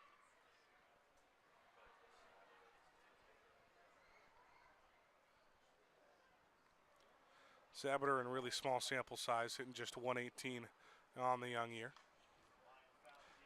Foul ball opposite way of that same exact spot. That 118 comes in just 18 at-bats, 17 at-bats, 19 plate appearances. He's just 2 for 17.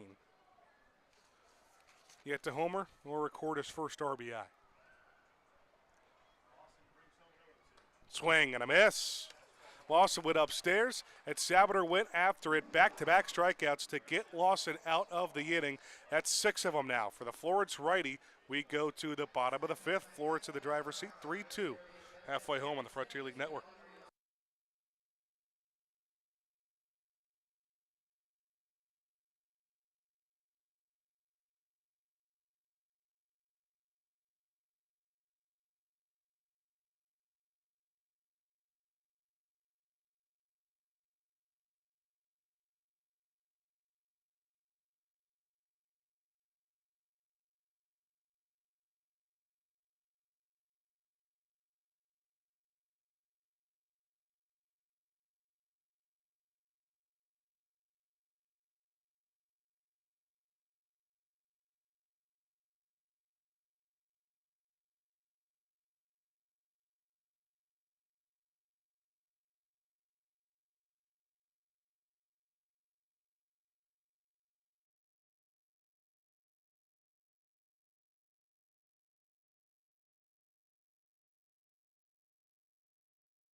Florence will try to add on a 3-2 lead in the bottom of the 5th here on Splash Day from Thomas More Stadium. Beautiful Florence, Kentucky. After a 2 spot in the bottom of the 4th. Florence has scored in each of the last 2 frames. They'll get the middle of the third to start this inning against Esteban Rodriguez. Ben Aller alongside Rory Tettemer. Game 2 of a 3-game series between Florence and Washington. After this, just one more series each against two teams Florence considers their rivals in Evansville and Washington to end the year. The good news, those two teams have been two of the best teams in the league, so strength of schedule eases up a bit. Brett Blomquist hitting cleanup today. Start things off in the fifth. Florence 3-2 lead. First pitch is a ball. I don't know if there's anybody in the Florence lineup who has hit in more different spots of the batting order than Brett Blomquist has this season. Foul back. Can't remember off the top of my head if he has hit cleanup at any point this year. Hit sixth yesterday. He's hitting second for much of that road stretch last week. Seen him hit pretty much anywhere in the bottom third early in the season. Seen him hit fifth.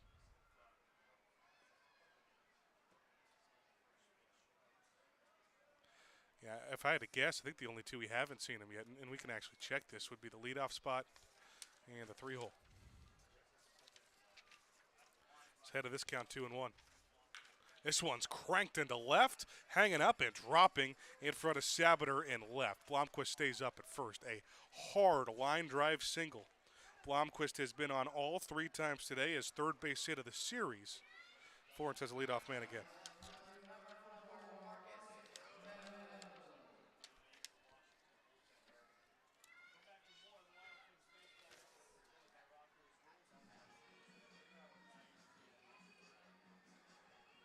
And I am right. So no starts in the leadoff spot, as this is going to be it, actually, for Esteban Rodriguez.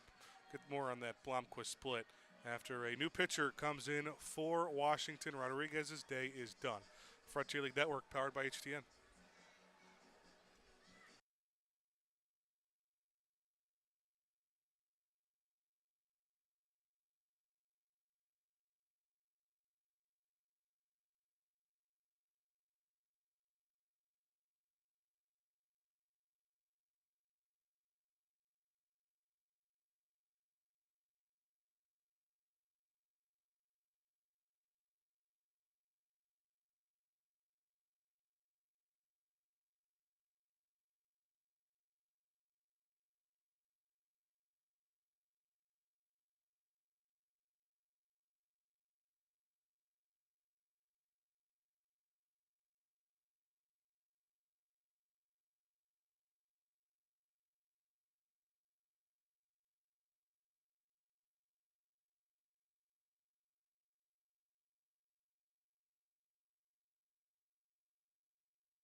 First pitching change of the game is a Hooves Hangout pitching change. Looking for the perfect spot to relax and open your favorite Pokemon or baseball trading cards?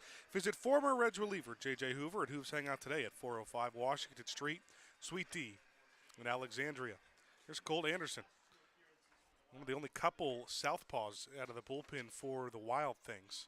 They'll bring him in to face Marcus Brodell, a lefty, with the runner on first and nobody out. Day is done for Esteban Rodriguez. Book is not yet closed.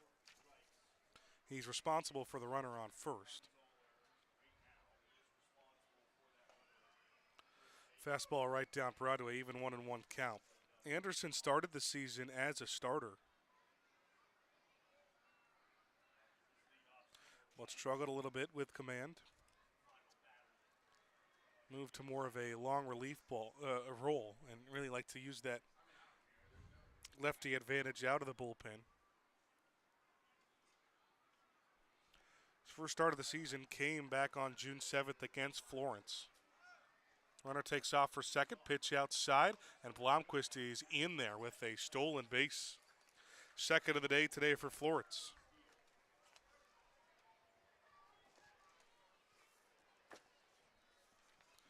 Now man at scoring position with nobody out for the Yalls. Brodella, the first RBI of the game. It's number 4 on the season for Blomqvist. Fastball ran up and in on Brodell.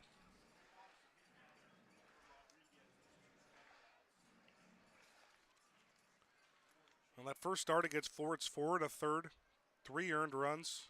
He got the win. And a 3-1 changeup is below the knees for ball 4. A little bit of confusion. Not sure if Brodell knew that was ball 4. But he'll jog down to first. Florence in business once again. Right on cue, we talk about the command issues for him. 4 walks in 3 2/3 innings just a couple of times ago for him against Joliet. That was long relief. His last start was against Lake Erie, where he gave up 4 earned in 4 innings.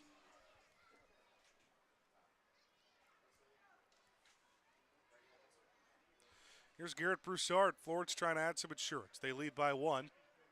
Runners on first and second and nobody out.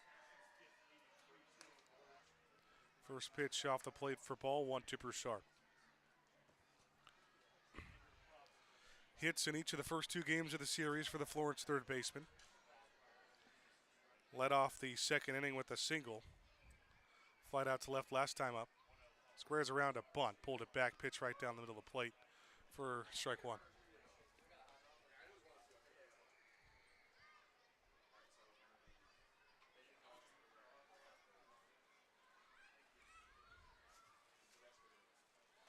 Anderson, one of actually 3 lefties in the Washington bullpen, so they do have that flexibility. Grounder, fair territory, picked up at third. Easy step on third for Fowler and throw across the diamond. A 5-3 double play. Right spot, right time for the Washington defense. That is huge for Colt Anderson. Now 2 down. Brodell does get to second base on the play. Still a man at scoring position.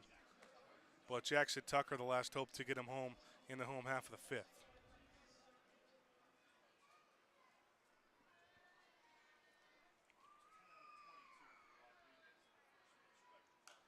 He's first pitch swinging, popping up, foul territory, check going over. Will it stay in play? It will not. And check crashes into that netting over on the first base side in front of some kids. We talk about Blomqvist and his versatility and how many different spots in the order he's hit this year. Jackson Tucker's right there with him. Tucker's hitting 6 of the 9 spots of the lineup this year, all but third, cleanup, and 8th. It's his 4th start this season, batting 7th.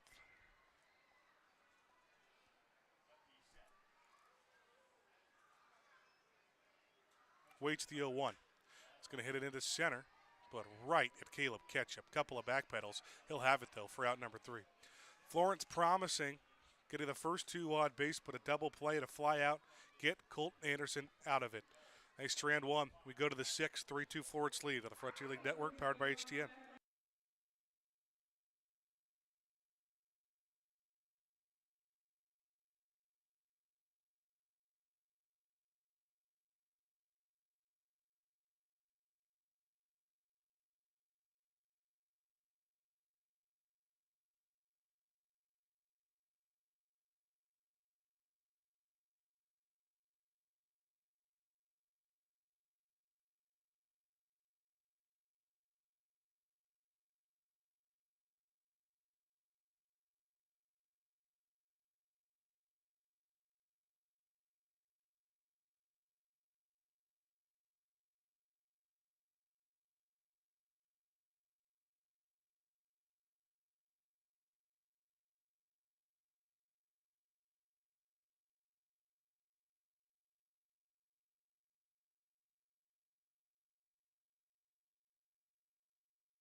How great has Nate Lawson been today? 5 innings pitched. Let's give it up. The one solo or 2-run home run, but other than that, just 2 base hits. He has not walked a batter. He has struck out 3. That's 6. Double that. Struck out 6. 2 times through the lineup for Washington. Now Antonio Monroy, top third for Washington, coming back up. Monroy's 0 for 2. A couple of groundouts. Starts the Washington second baseman off 0-1. Then bounces a fastball in. The other thing I really like about Lawson today was just that response after the 2-run home run to LaCorey. Retires the next forward order. A strikeout, fly out, and then 2 more strikeouts. He struck out 3 the last 4. Out of the stretch, the 1-1. This one's killed into right.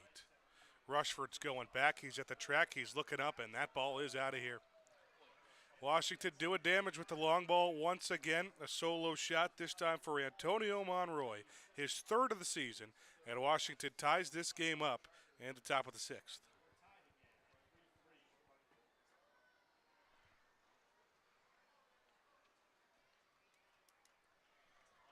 This one might have been more of a no-doubter than the first from LaCorey. Rushford gave it a courtesy chase, but had no chance. That was hit over the top part of the advertisements.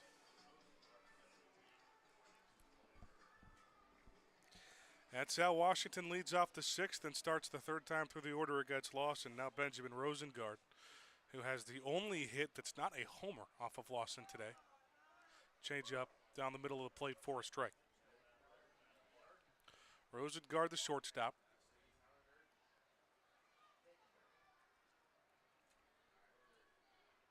One of the Pioneer League's premier contact guys, heading over to Washington to face some Frontier League competition.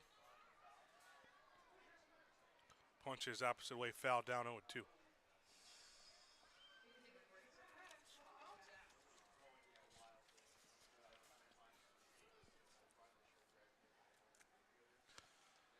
Now this is the 5th start here for Nathan Lawson of the season.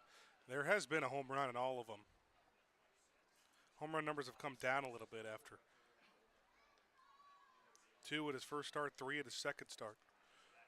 His best 2 starts have come late, and he's limited it to 1 home run. Those were both on the road at Gateway and at Windy City. One place where the ball does get out of the park in a hurry, one place where the ball kind of dies. It's up 1-2 here, swing and a miss. Follows up both home runs with a strikeout. First out of the inning. It's his 7th strikeout of the game. This one on Benjamin Rosengard.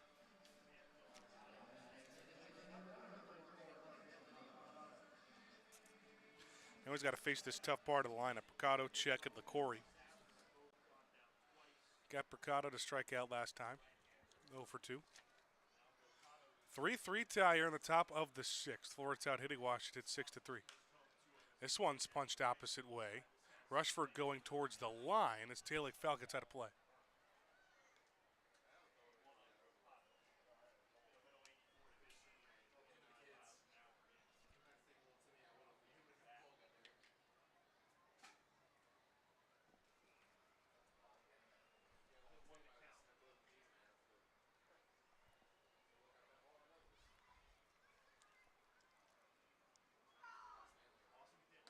Swing and a miss.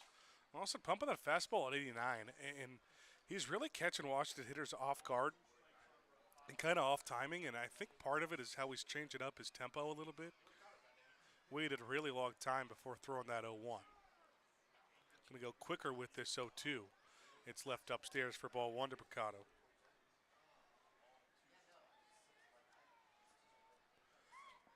One for 5 day for him yesterday. Scored a run.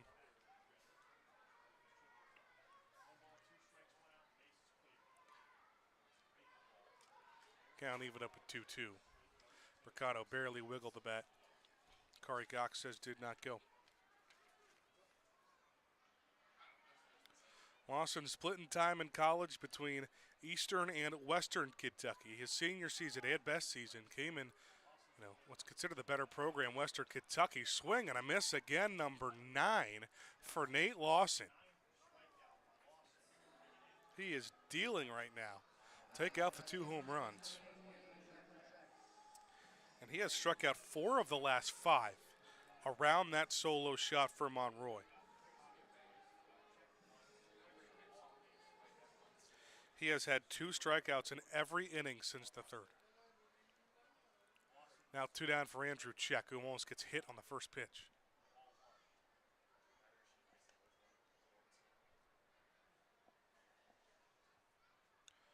Talk about the staggering RBI numbers for Check this season. He is 1 away from 60. Got one yesterday to get his total up to 59. Fouls opposite way. Big part of Lawson's success so far has just been his approach at attacking the zone. Just the 1 walk today. It came to Check his last time up. Did not walk a batter his last start either against Windy City at 5 innings. Grounder up the middle, and that is through for a base hit. Check on and back-to-back plate appearances, a hard ground ball single up the middle, and Washington's got a man on. Washington hasn't really had men on many in this game. The 4 base hits, 2 of them are homers, and just the 1 walk. But here is the dangerous Jeff LaCorey as Toby Hall will make a walk out to the mound. Righty warming up for Florence. He entered another tough spot. I think Toby Hall just trying to get Lawson to settle in here. Nate Darden warming up for the Y'alls, it looks like. Darden's someone who quickly worked his way into being a high leverage guy for the Y'alls. Extremely quickly. I mean, just burst onto the scene. Right away, pretty much. It was 1 start, and then 1 appearance, and then bam. To be fair, he entered at a time where a strike was a revelation. So, and he threw a lot of those. And immediately had a good first impression. It's true.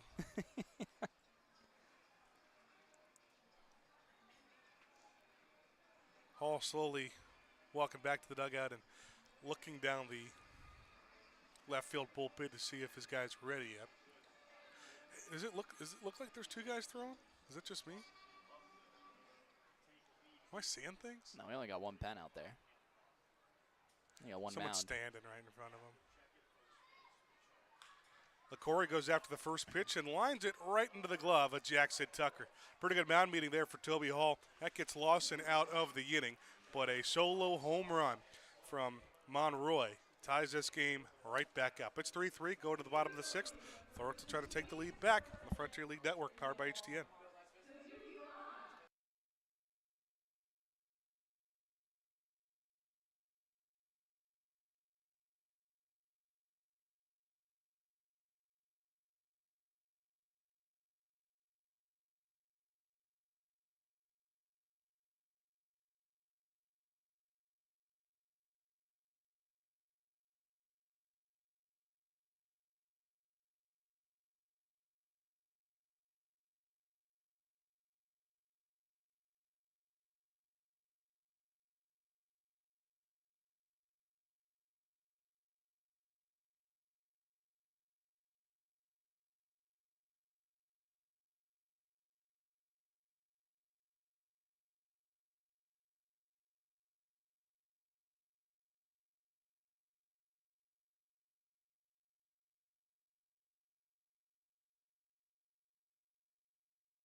Colt Anderson will get his first full inning of work after doing some tiptoeing. Coming in with runners on first and second there in the bottom of the 5th. Washington ties it up at the top of the 6th. It is 3-3. Florence and the Wild Things. Y'all's trying to tie this series up at 1 apiece. First pitch from Anderson here in the sixth. Catches a piece of the zone. First strike to Tyler Shadyfelt. Last time Shadyfelt was up, he started the inning trying to bunt. Ended up swinging away and hit a triple down the right field line. Took a pretty favorable bounce for him. LaCorey couldn't track it down. It brought in a run. And then he came home to score the go-ahead run on a wild pitch. It's got a 1-1 count here. And he'll ground one over to the left side, but on the run picked up by Rosengard. A throw over to first is hit time.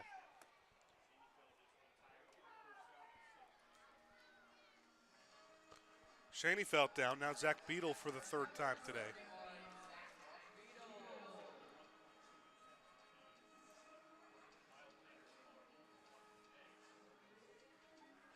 No Brendan Bobo in the lineup, so you don't have that back-to-back Bobo and Zeisler, two lefties that they could favor. I've actually seen some coaches who love to do what Toby Hall did today. Not sure if it's an intentional or not, but it's almost all staggered. Lineup goes lefty, righty, lefty, righty, lefty, righty, righty, lefty, righty. It's really hard to just play righty, lefty when nowadays you have to face three batters in an inning. Florence is in a spot here right now where they kind of have to capitalize on facing Anderson. It's not one of the high leverage relievers for Washington. They were able to tag him the last time they did see him in a starting role. 4 1/3 innings, 7 hits, 3 runs, a walk, and 6 Ks. Since then, now in a relief spot, on the road he's got a 5.91 ERA. At home, it's a little bit worse at 6.23. Everybody, home and road is hitting 300 off of him. Florence needs to start collecting that as well. Beadle grounds one through the right side for a base hit. Boy, it is just consistent contact, nothing crazy, not crazy power for Beadle, but another single for him. Back-to-back ABs, and it'll again wrap around to the top of the lineup, put a man on base for Milo Rushford. And right on cue.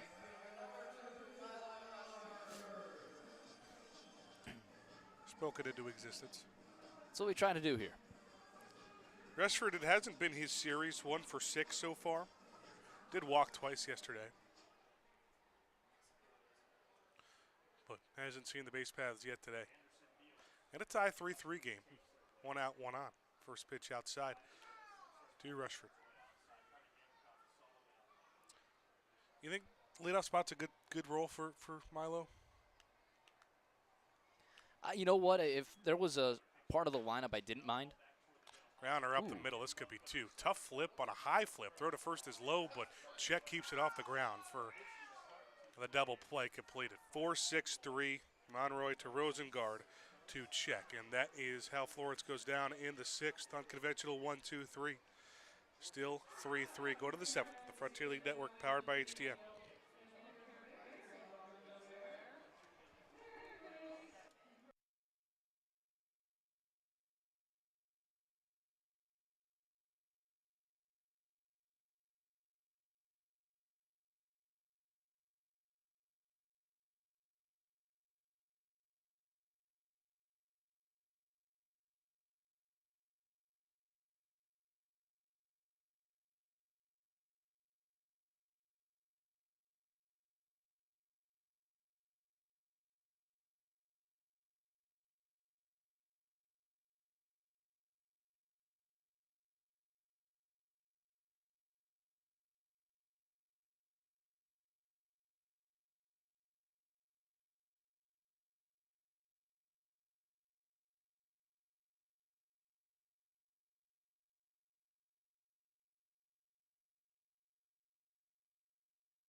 It's Lee's famous recipe chicken pitching change. With a new wing coming into the game, you can pick up the best wings in the tri-state area. Lee's famous recipe chicken, always fresh, never frozen. The night is done for Nate Lawson. He is relieved by Nate Darden.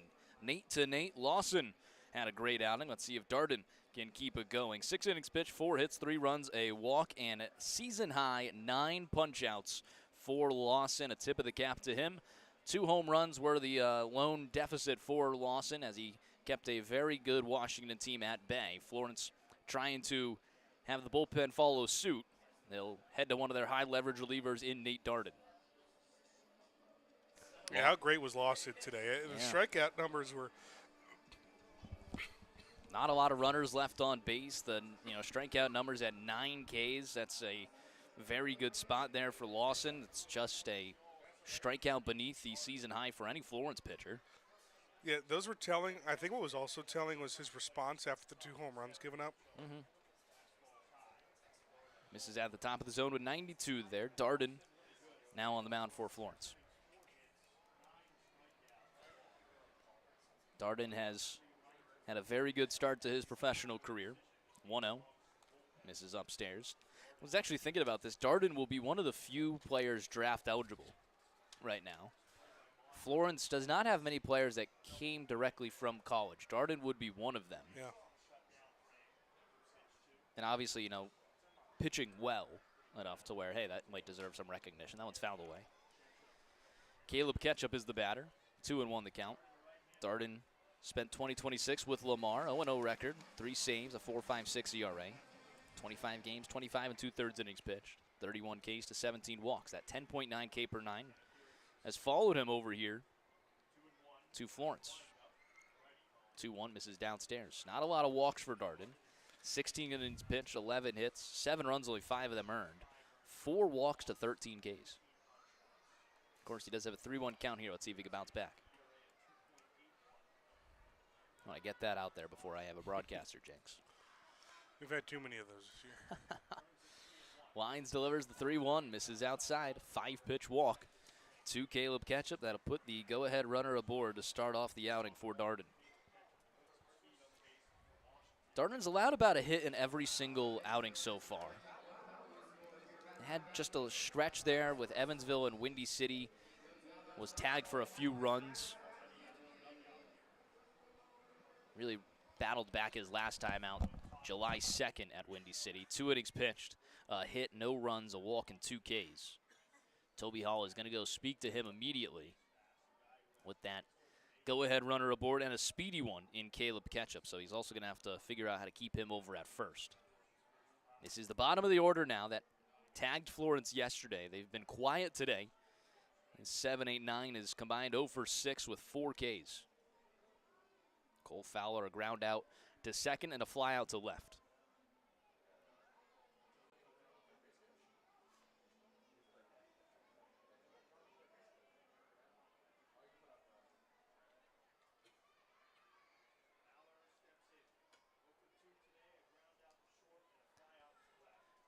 Resuming play here. Middle of the rubber for Darden. First pitch, ground ball, high side, over towards Zeisler. We'll just run it over himself. He's actually going to tag Fowler for out number 1, 3 unassisted. And that does a job, moves the go-ahead run into scoring position for Billy Sullivan. It's a good response for Darden, though. Sullivan has struck out twice today. Actually, these next 2 guys have both struck out twice today. Let's see if Darden can claim another one. You assume a single scores Ketchup. They have zero fear of the Florence outfield. We know that from past series, sending them at will. Florence has a lot of strengths. Outfield arms just hasn't been one of them this year. And probably your best arm would be Bobo, and he's not out there right now. So got to keep something in the infield or get a strikeout. 0-1. Slider misses low, 83. What was that pivot step from Billy Sullivan there at the plate? We did see a pretty good throw from Tucker out in center against Windy City. Remember that, technically got the runner, got the call out.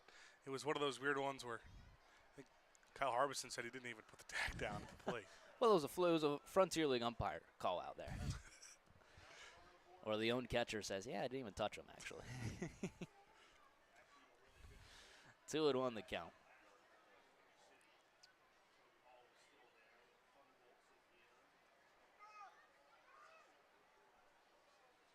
Look over at second. 2-1. Fouls it away off the mask of Zach Beadle. They'll give him time to recover. 2-2 the count. Billy Sullivan enters today with a .224 average. Just 6 RBIs on the season.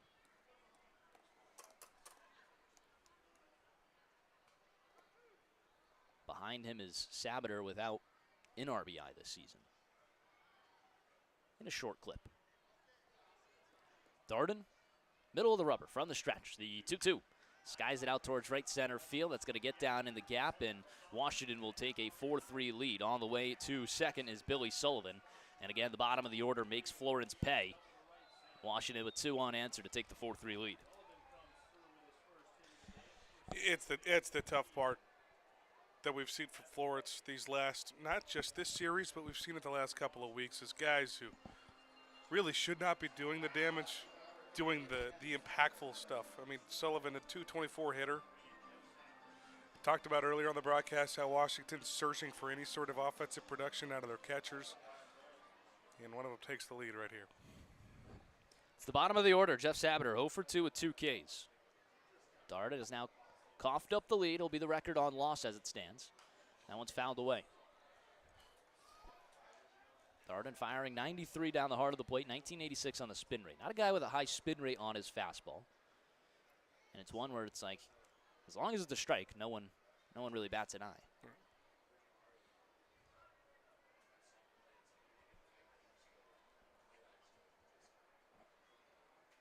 0-1, swing and a miss downstairs. Sabater, a 116 or 118 average entering today. No home runs, no RBIs. It's only gone down with the 2 Ks. Does he have a third here? With some insurance now out in scoring position. 0-2 the count. That one misses outside.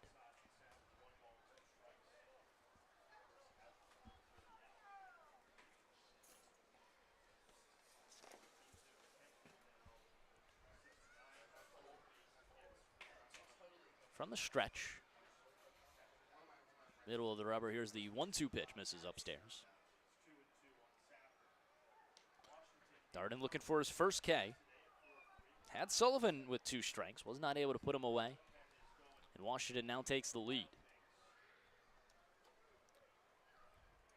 Florence is going to have to do what they really have not done these last few games, is hit against the opposing team bullpen. Right. It's been the bugaboo. Yeah. 2-2, ground ball left side, and there's another base hit. That'll bring home another run. That one's into left center field. Sabater on his way to second. The throw comes in late. It's back-to-back RBI doubles from people with averages at 200 or below. Florence once again pounded by the bottom of the order. Washington takes a 5-3 lead. Right on cue to give Sabater, his first RBI of the season. And Darden's going to ask for some help on that mound.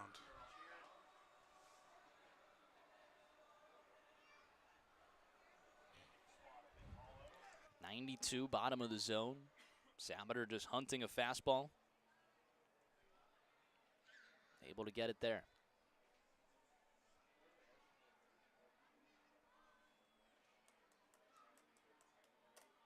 Florence trailing 5-3. And they'll need the bats to come around.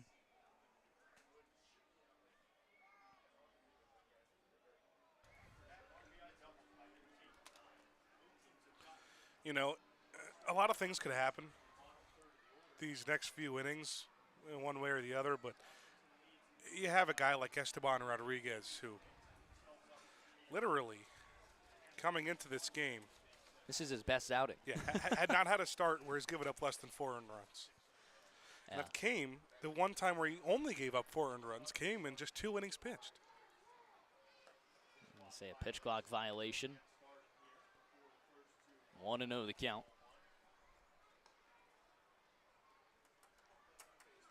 No, it's certainly, I was even looking back at Webster's outing yesterday, giving up 4 runs.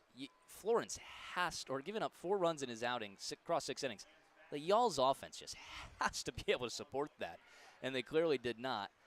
And again, it's another outing where you get Nate Lawson, who only gives up 3 runs across 6 innings with 9 Ks, and the offense, once again, not supporting. Of course, this one's coughed up by the bullpen here. Yep. But you figure that this high-powered offense has just entered a little bit of a slump. And as it stands right now, if you drop today's game, that will make losing 5 of your last 7 series. Shockingly, still above 500 and in a playoff spot. Yeah. It's pretty odd. Ground ball over towards Zeisler. Darted with a late run over to first. He's able to get there. Now chasing home. Throw is offline. Falling asleep on defense. And that brings home another run. Now it's 6-3.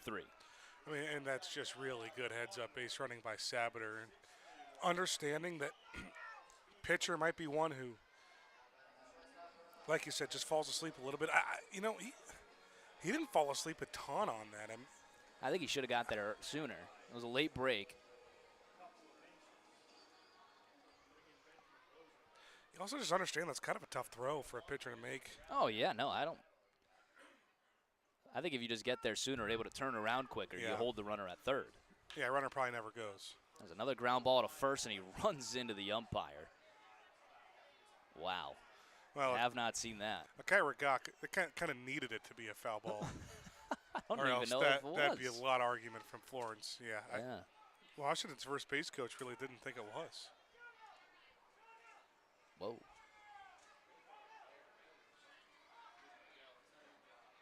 Miguel Rivera Cruz from across the diamond telling the Washington dugout to calm down. I've never seen Rivera Cruz that vocal across the diamond. The Washington head coach standing right next to him over in the third base coach's box. Yeah, that's Kobe Foster. Believe talking, actually. I believe that's who they're motioning to. Well, Foster he threw his hands up in the air. And Vaith gave him a little, hey, you're all right, thumbs up, just no more. Well, Darden's allowed 3 earned in the inning. That's given a 6-3 lead for Washington. Let's see if he can bounce back here. He's got an 0-2 count to Rosengard. That one's fouled away. He's picked up 2 strikes a lot. Just has not the put-away pitch this inning.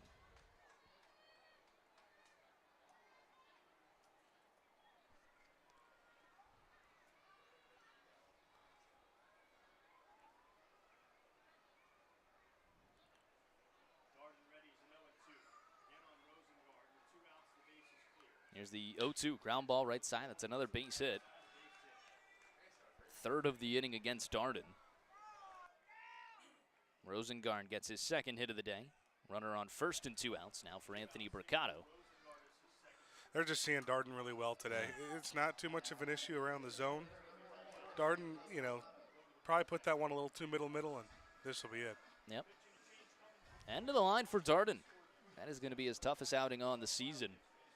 Not able to qualify for an inning. Just goes 2/3, surrenders 3 runs as it stands right now. And Florence will head to Max Whitesell in the bullpen when we return on the Frontier League Network, powered by HDN.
Back in the top half of the 7th inning, it's Max Whitesell as the Lee's famous recipe chicken pitching change. Always fresh, never frozen. Whitesell in for Darden. 2/3 of an inning, 3 hits, 3 runs, a walk, and no Ks for Darden. Unofficial. He's still on tap for the runner at first. Anthony Mercado, who can really blow this game open with one swing of the bat. 0 for 3 today. Still waiting for him to open up in the series. Said it's, Mercado in check. It's not a matter of if but when. Whitesell will hope to keep that away. Whitesell, the other high leverage reliever for Florence before you get to McAvoy in the closing role. That sort of has been the inner circle as we've spoke about McAvoy, Whitesell, and Darden. Darden obviously not able to come through. That one's in there for a strike. Now Whitesell trying to pick him up. A big-time spot here. 2-1. Fouls it away. 2-2.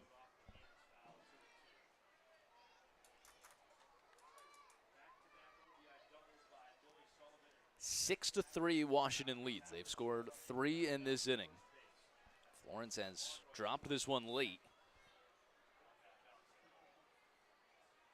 2-2.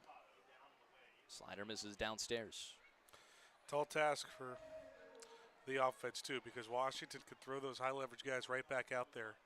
I think they are. That's the same reliever we saw yesterday. Yeah. Colt Anderson, day's probably done. Yeah. Yeah, they can flame you right out of this ball game just when they get that small lead. 3-2. Misses inside. Runners first and second. 2 away now for the big man, Andrew Check. He's reached base his last 2 times up.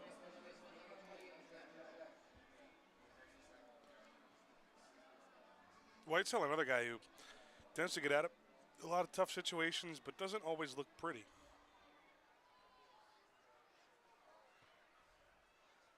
Started off the season red hot. It was, a scoreless streak out the gate.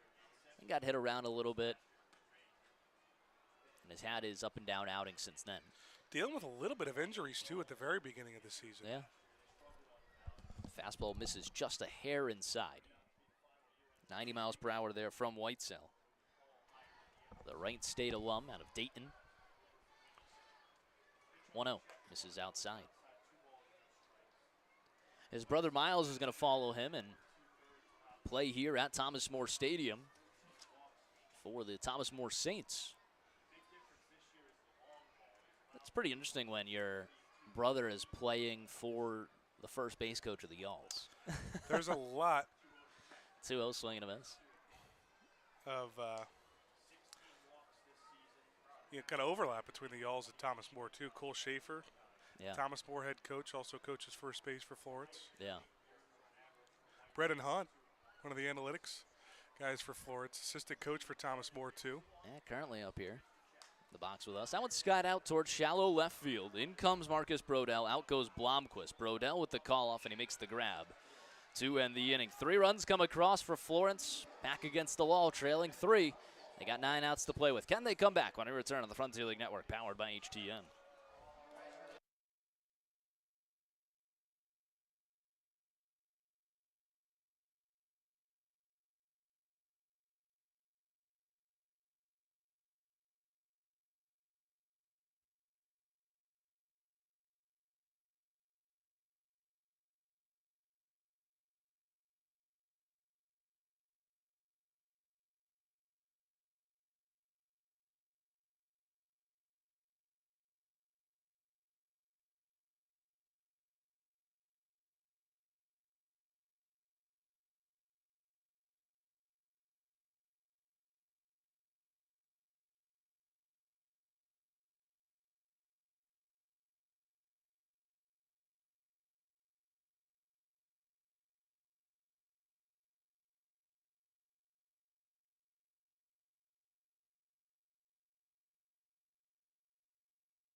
Stretch time here at Thomas More Stadium, always brought to you by the Stretch Lab.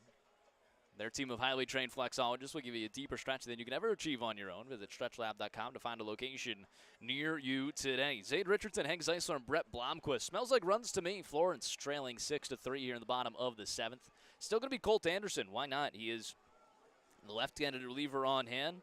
Certainly going to have him face Hank Zeisler. We'll see how far it goes after that. Richardson the first to follow. He's probably a short leash, but Yeah. I mean, he's been so good. You know, you don't want to ruin a good thing. Save some arms for tomorrow, maybe.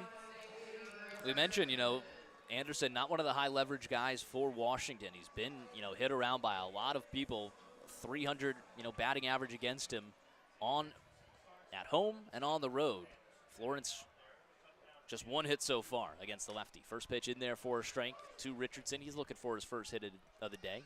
We are joined by Kurt Kramer up in the press bucket. Not going to do our Rip That Pack in the top of the 8th, but we will, bottom of the 7th. We will do it in the top of the 8th. 0-1, but Kurt, how are you doing today?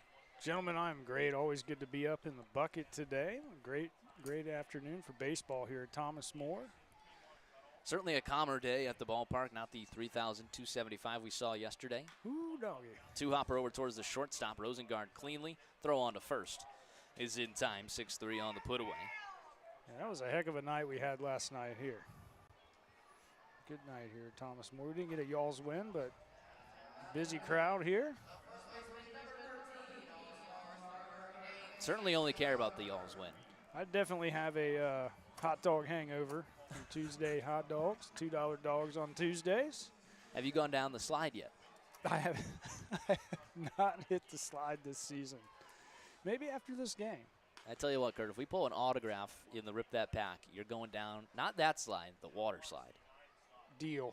Deal? Deal. Shake on it. We pull an auto. It's we on pull an camera. auto today. It's I on will camera. It's go going in my down book. the water slide. 1-0 swing and a miss, 1-1. Why don't we get him in the dunk tank? Hey, Caden already took a dip in the dunk tank. Pushing it. Caden. Yeah, Caden. Young Caden Sexton. Little dunk take today, Caden? Yeah, he says it proudly. You are the man. 1-1-2 Zeisler. Squares it out towards left field, hanging up for Sabater. 2 away. Florence quickly down to their final 7 outs of this ball game. In danger of dropping the series to the Wild Things. Trailing 3 runs, it's Brett Blomquist trying to get something going. Might be the last time you see these guys at the plate, so really want to get the heart of the order going for the Yalls. Once again, it's Blomquist leading the way on the offense. He's reached base all 3 times. Blomquist agreeing that this hit him. Will Naleski maybe arguing it. He had dropped the bat, and he will pick it back up. 1-0 the count.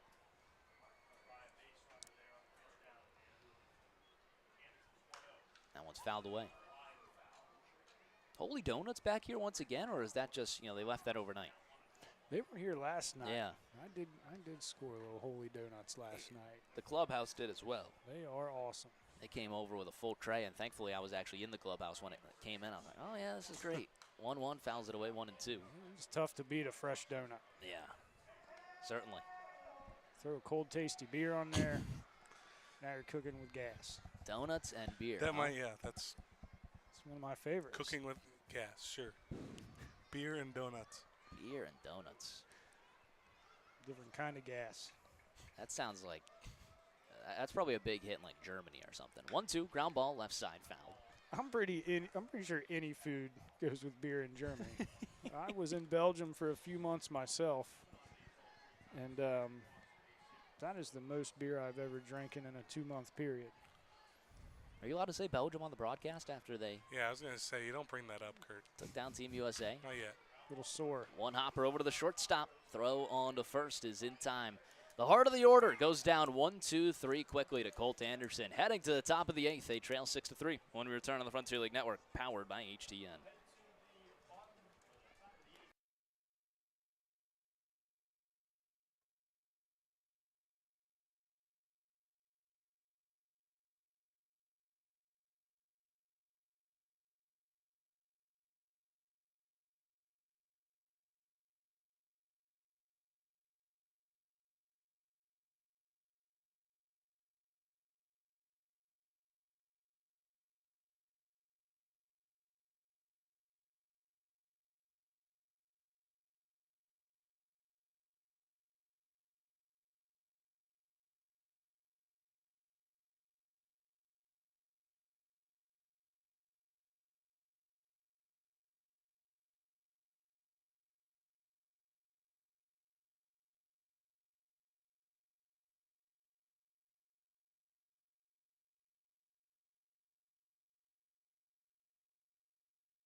Top of the 8th, Florence trailing 6-3. Max Whitesell back out for another inning of work. It's Jeff LaCory, Caleb Ketchup, and Cole Fowler. 5, 6, 7 due up for the Wild Things. Whitesell's job is just to keep them here. Florence already with a tough enough time trying to come back late in the ball game. That all you need is to keep it at 3 at least. We know they're able to do that back against Mississippi on Saturday. That one's fouled away. I mean, y'all certainly have the offense. I mean, not so much as of late, but we certainly have the offense to make a little rally here. Absolutely. Even Let's get to our Rip That Pack segment here in the top of the 8th inning.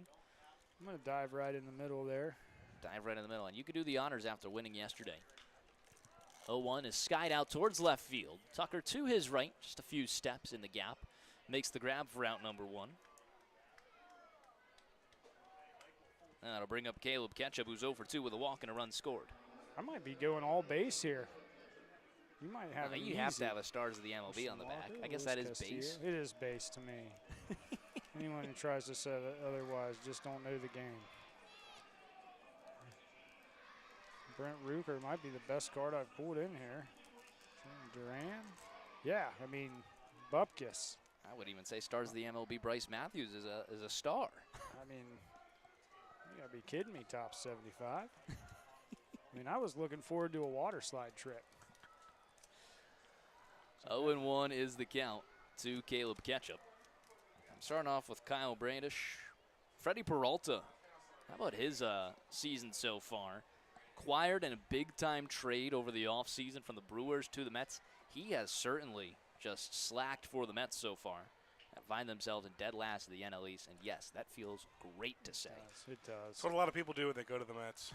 Did you see they were contagious? They wore off on the Royals, had one of the worst defensive plays I've ever seen. I did see that. We get Munetaka Murakami. We get the rookie chase. It is a base card for him. That is still a you win. Good one. It's a good one to find. 2-1 to Ketchup. He skies one out towards center field. That's going to send Tucker back. Now he comes in. Barely had to move. Another fly ball to him. 2 away. Nobody on base. Gustavo Campero. Kyron Paris, I broadcasted him when he was with the Rocket City Trash Pandas. What a name that is. Yeah. Michael Garcia. Chase DeLauder. That's another good rookie. Ordis Gurriel Jr. Michael Massey. We get a backwards card. Thomas Segisi. Ooh. Pink refractor. Pink shimmer there. Not numbered or anything, but heck yeah. That's a cool looking card. Nice Future stars, Thomas Segisi. Currently with the Cardinals. So pink sparkle there. And then we top 75, Sam Basayo. And stars of the MLB, Nolan McLean. Why don't you definitely give that Nolan McLean card to a kid? A 1-2-3 frame after the ground out there to shortstop. Cole Fowler is retired. How about that from Whitesell? He's retired 4 in a row. 6-3 on the put away. Kurt, you going to hang up here? Yeah, I'll hang out for a little bit more here. Heading to the bottom of the 8th. Florence trails 6-3 when we return on the Frontier League Network, powered by HDN.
Bottom half of the 8th inning, it's still Colt Anderson out there for Washington, and why not? He has sliced through the Florence offense, allowing just 1 hit and 1 walk. Marcus Brodell, Garrett Broussard, and Jackson Tucker will be the first three to face him in the inning. Florence needs some hits, and they need them right away. 6 outs to play with, trailing 3. It's a 6-3 ball game. Even in the hit department, but it just seems like the offense has not had that pop that they are used to. Washington, of course, out hitting them in home runs today. First pitch in there, 4 strike to Bordeaux. You just don't have the freedom when Washington is as deep as they are, or the bullpen, to get an opportunity to face somebody like Colt Anderson this long and not do anything against it. I might be done saying that he's got a 300, opponent batting average, because he has just looked phenomenal against Florence, and this is probably the exact confidence he needs to not only, stay in this Washington pen, but maybe work himself back into the starting role. 1-1 in there, 4 strike, top of the zone, 1 and 2.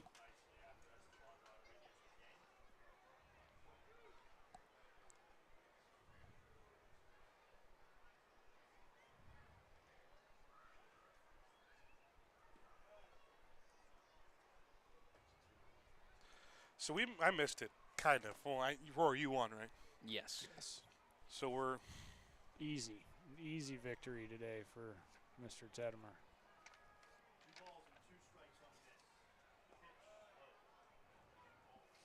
Nine, 7-4, Rory. And then we had to hold down Kurt Kramer, who was getting ready to open up another pack. You had to calm yourself down. I'm proud of you. I tempted you, and you held out. Payoff pitch misses upstairs, and Florence gets the leadoff runner aboard. Marcus Brodell works his second walk of the day. He's been on base 3 times. Yeah, and that's going to be it for Anderson, you'd think.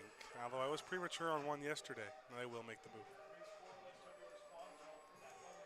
And Tom Faithful, the slow walk out. He will grab the ball. And that is the end of the line for Anderson. Tip of the cap, though. He did shut down Florence.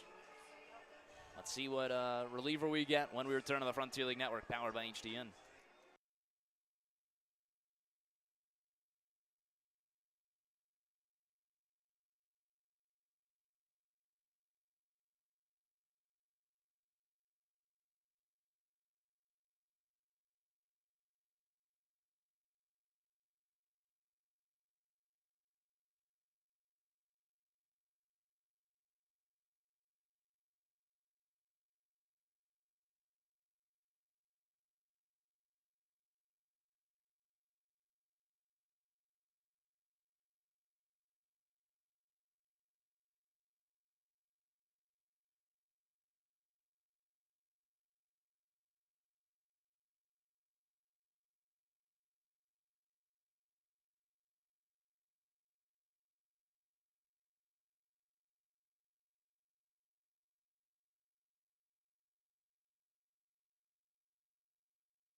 Lee's, or actually a Hoops Hangout pitching change. Looking for the perfect spot to relax and open your favorite Pokemon or baseball trading cards. Visit former Reds reliever J.J. Hoover at Hoops Hangout today.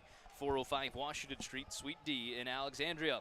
Back to the trusted part of the bullpen here for Washington. They're not going to take any break here. The high leverage guy back in, Chad Coles, for the Wild Things on back-to-back days. Pitching less than 24 hours later.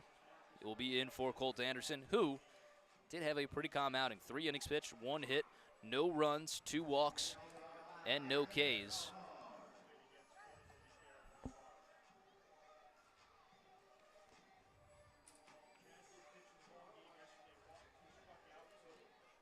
Garrett Broussard is the batter.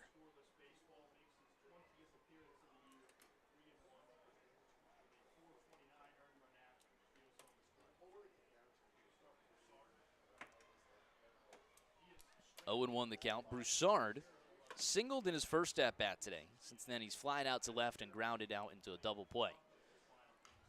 0-1 fouls it away. 0-2. So we spoke about Coles yesterday. If you were not here, he's one of the high leverage guys for Washington. Chad Coles this season at home pitching much better than on the road. 5.23 ERA on the road. 1 inning pitch yesterday, no hits, no runs, and a couple of Ks. That one skied out to shallow center field. Ketchup comes in and makes the grab for out number 1. Florence needs 3 runs here, so they can't play small ball, just moving a runner into scoring position. They'll need to collect a few hits in a row.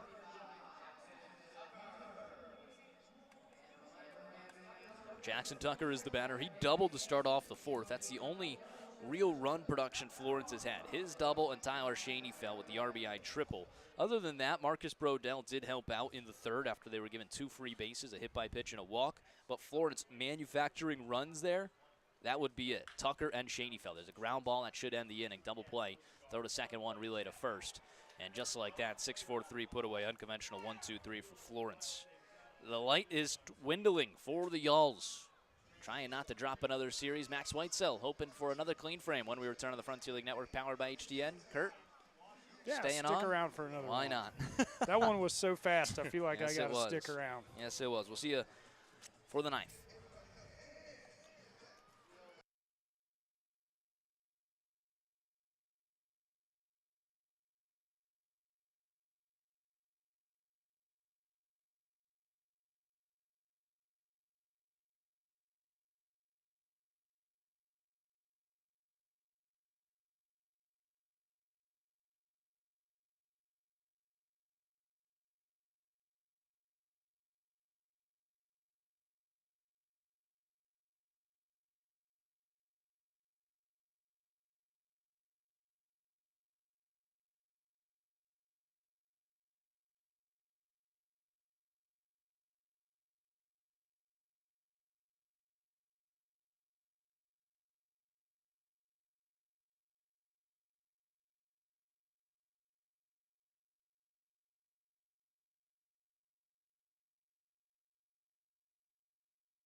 Top of the 9th, Max Whitesell was retired 4 consecutive. Let's see if he can keep that going. Florence trailing 6-3. Really doesn't matter what Whitesell does on this half of the ball. Florence will need some offense on the other side of things. And we'll see what they can do in the bottom of the 9th, but got to get there first. 6-3, Washington leads. 8-9 top for the Wild Things. This was the piece of the order that Florence dropped the game to. RBI double from Sullivan, an RBI double from Sabater. Both of them came home to score. Just like that, Florence was trailing, and they have not recovered since. In the 7th. Whitesell went 1-2-3 in the 8th. A couple flyouts to center and a ground out to short. Slider is in there for a strike. It's just what we talked about with Washington. Is at some point they're going to have the power numbers. They're going to hit home runs. It doesn't matter of if, it's a matter of when. And that's how they stay in the game. Then they get their first inning where they're really stringing anything together. That's just the difference. A 1 misses downstairs. 1-1 the count.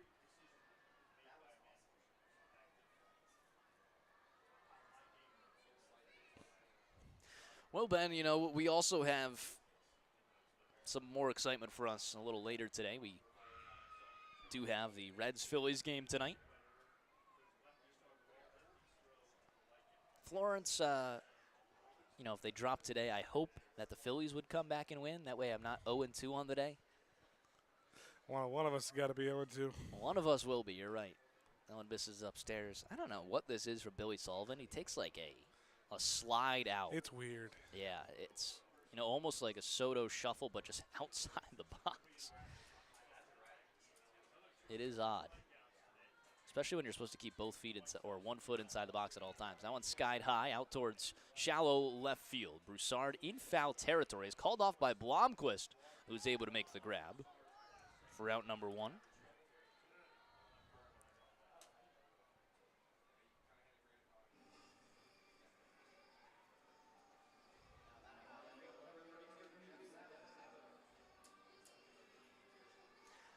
As it stands right now, I believe I'll be seeing Max Lazar to open up the game for the Phillies in a bullpen game. And I can tell you what, there might not be enough beer in the world for me to be able to enjoy that. Line drive over to Blomquist with a leaping grab.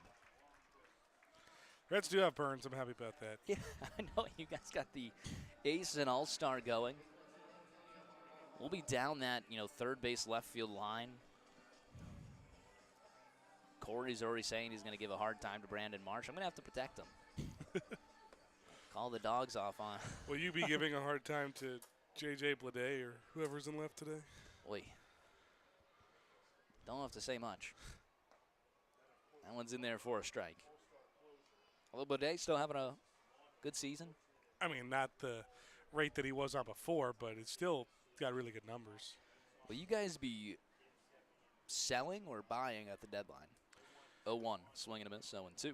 Well, the Reds love to do this thing where they do neither, but there's no way we're buying. ESPN and a lot of the articles keep saying that we might be buying, but I just don't. That would be so stupid. Well, meanwhile here, Max Whitesell has retired 6 in a row, and he's got Monroy down 0-2. Monroy with 2 RBIs today and a home run back in the 6th. Bleday's batting average down to 234, but he's got an 812 OPS still. Yeah, I mean, that's certainly a fall. Whitesell kick the 0-2 pitch, skies it high in the infield. Blomquist all over it, makes the grab, and he retires all 3 outs in the inning. Another 1-2-3 frame from Whitesell. He's looking great out there. Can the offense back him up? They got one last chance. Bottom of the 9th, here we come. 6-3, Washington leads when we return on the Frontier League Network, powered by HTN.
Bottom of the 9th, last chance for Florence, currently trailing 6-3. Be the same person you saw yesterday. Landon Ginn is in for the Wild Things. Ginn, the closer for Washington. Not a save situation yesterday in a 6-2 win, but we're back here again. This time 6-3 in a save situation. Let's see if Florence learned anything the last time around. Tyler Schoenfeld, Zach Beadle, and Milo Rushford will be the 3 set to face Landon Ginn. Just an inning there for Chad Coles. Faces 2 batters, working a double play in one of them. Extremely clean. Florence, 4 shutout innings. Can't get a hit, or got 1 hit against this Washington bullpen. Yeah, he just cruised yesterday against him, and they did it in different ways too. A couple of really good fastballs, strikeouts from Coles. And then Ginn comes in and throws the off speed really well. Landon Ginn, the 6'2", 220-pound right-hander. The all-star for Washington. Fastball misses outside.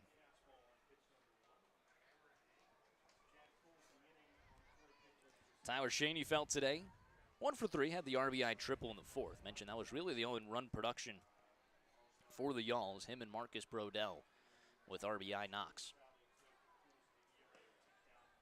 1-0 is in there for a strike. 91, middle. 26.07 on the spin rate.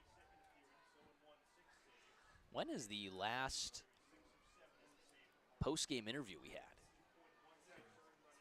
We dropped that last series at home here to Evansville. 1-1 misses outside. Yeah, we still had the interview after the Saturday game 2 of the doubleheader with Casey Bargo. So Casey Bargo's solid start here was the last post-game interview we had. Feels like forever ago. I mean, it was a while ago, Yeah. but that's just because that was the last home series. 2-1 in there for a strike. Before that, it was like I was pumping out those post-game interviews. Yeah. This would be just the second series Florence has dropped at home this season. Again, would be 5 of their last 7. Let's make sure we did the math there correctly this time. I know I had it wrong on the road.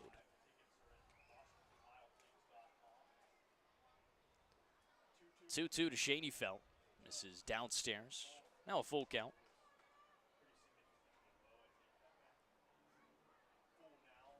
So starting when you got swept by Schaumburg, that was a loss. Then you dropped 2 to Joliet, another loss.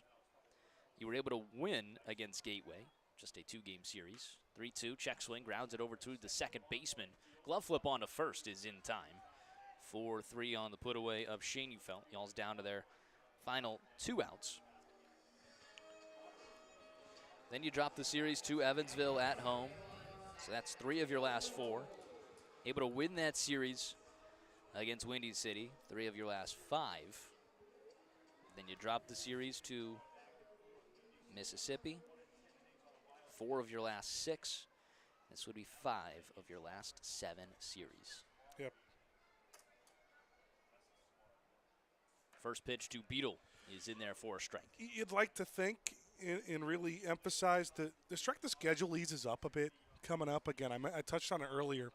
No Evansville or Washington for a very long time. All in this month. You get Mississippi again at home. You go to Joliet and then get Joliet back at home at different points. You know, you have the 3 teams that you just don't know what to expect in Gateway, Windy City, and Schaumburg. You play Windy City a couple more times coming up. Gateway comes here twice in the next month.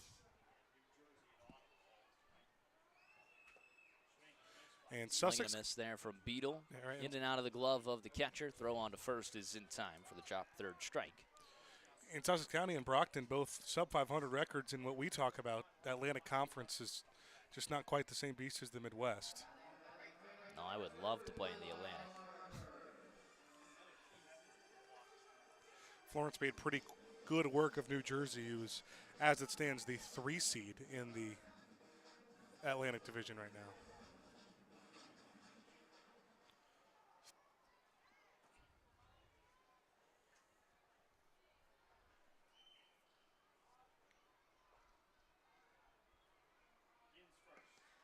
First pitch to Rushford is in there for a strike at the bottom of the zone. 2 away. Florence down to their final out.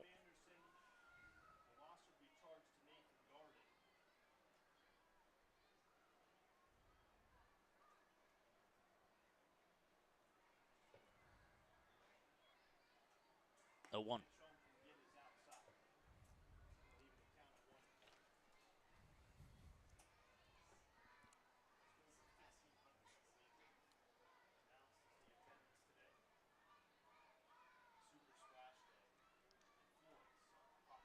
One and 1 the count. The 1-1 pitch misses downstairs. So Florence, since June 16th, which started that slide, as a team, is hitting .279, which is middle of the pack. 2-1. This is upstairs, 3-1.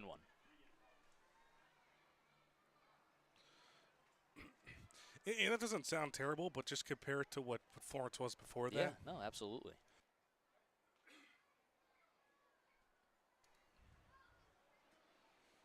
That's obviously been the difference there. I'm interested to see the pitching. 3-1. This is outside. 5-pitch walk. Milo Rushford. A little bit of life for Florence. Gets his first time on base. I'll bring up Zade Richardson. You just need the base runners, which is what Florence did a little bit better today than yesterday. today. Again, more of the issues were leaving guys on, crowded to some double plays.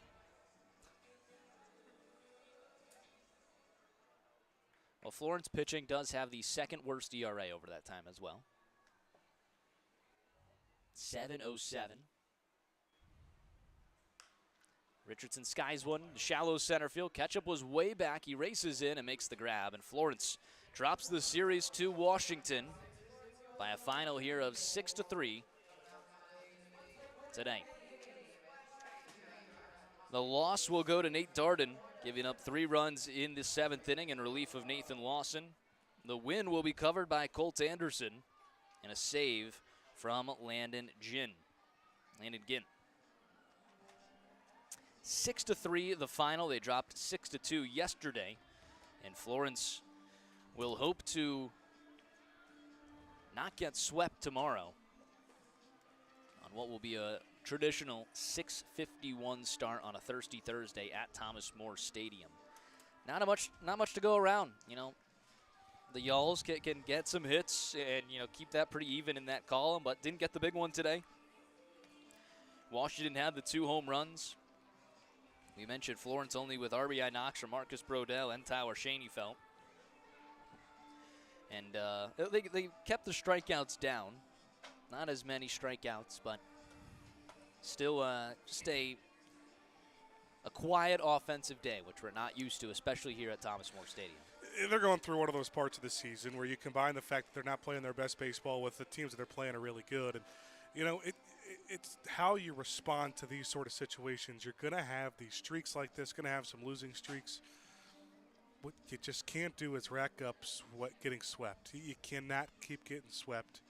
You have not been swept by Washington yet this year, but you drop your second series to them now, and tomorrow becomes a crucial one.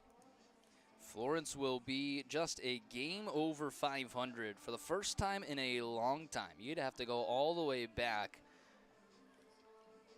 to May 29th against Schaumburg, where they won 17-4. That was the last time they were a game above 500. Now falling to 26-25. All of it relies on Casey Bargo's outing tomorrow against Washington. He is the only pitcher confirmed right now in that series. It's currently TBA from Washington. I'm expecting them to bring in a pitcher and, you know, have him start. It might be a new guy that we're seeing tomorrow in his first professional outing. We'll see how that goes.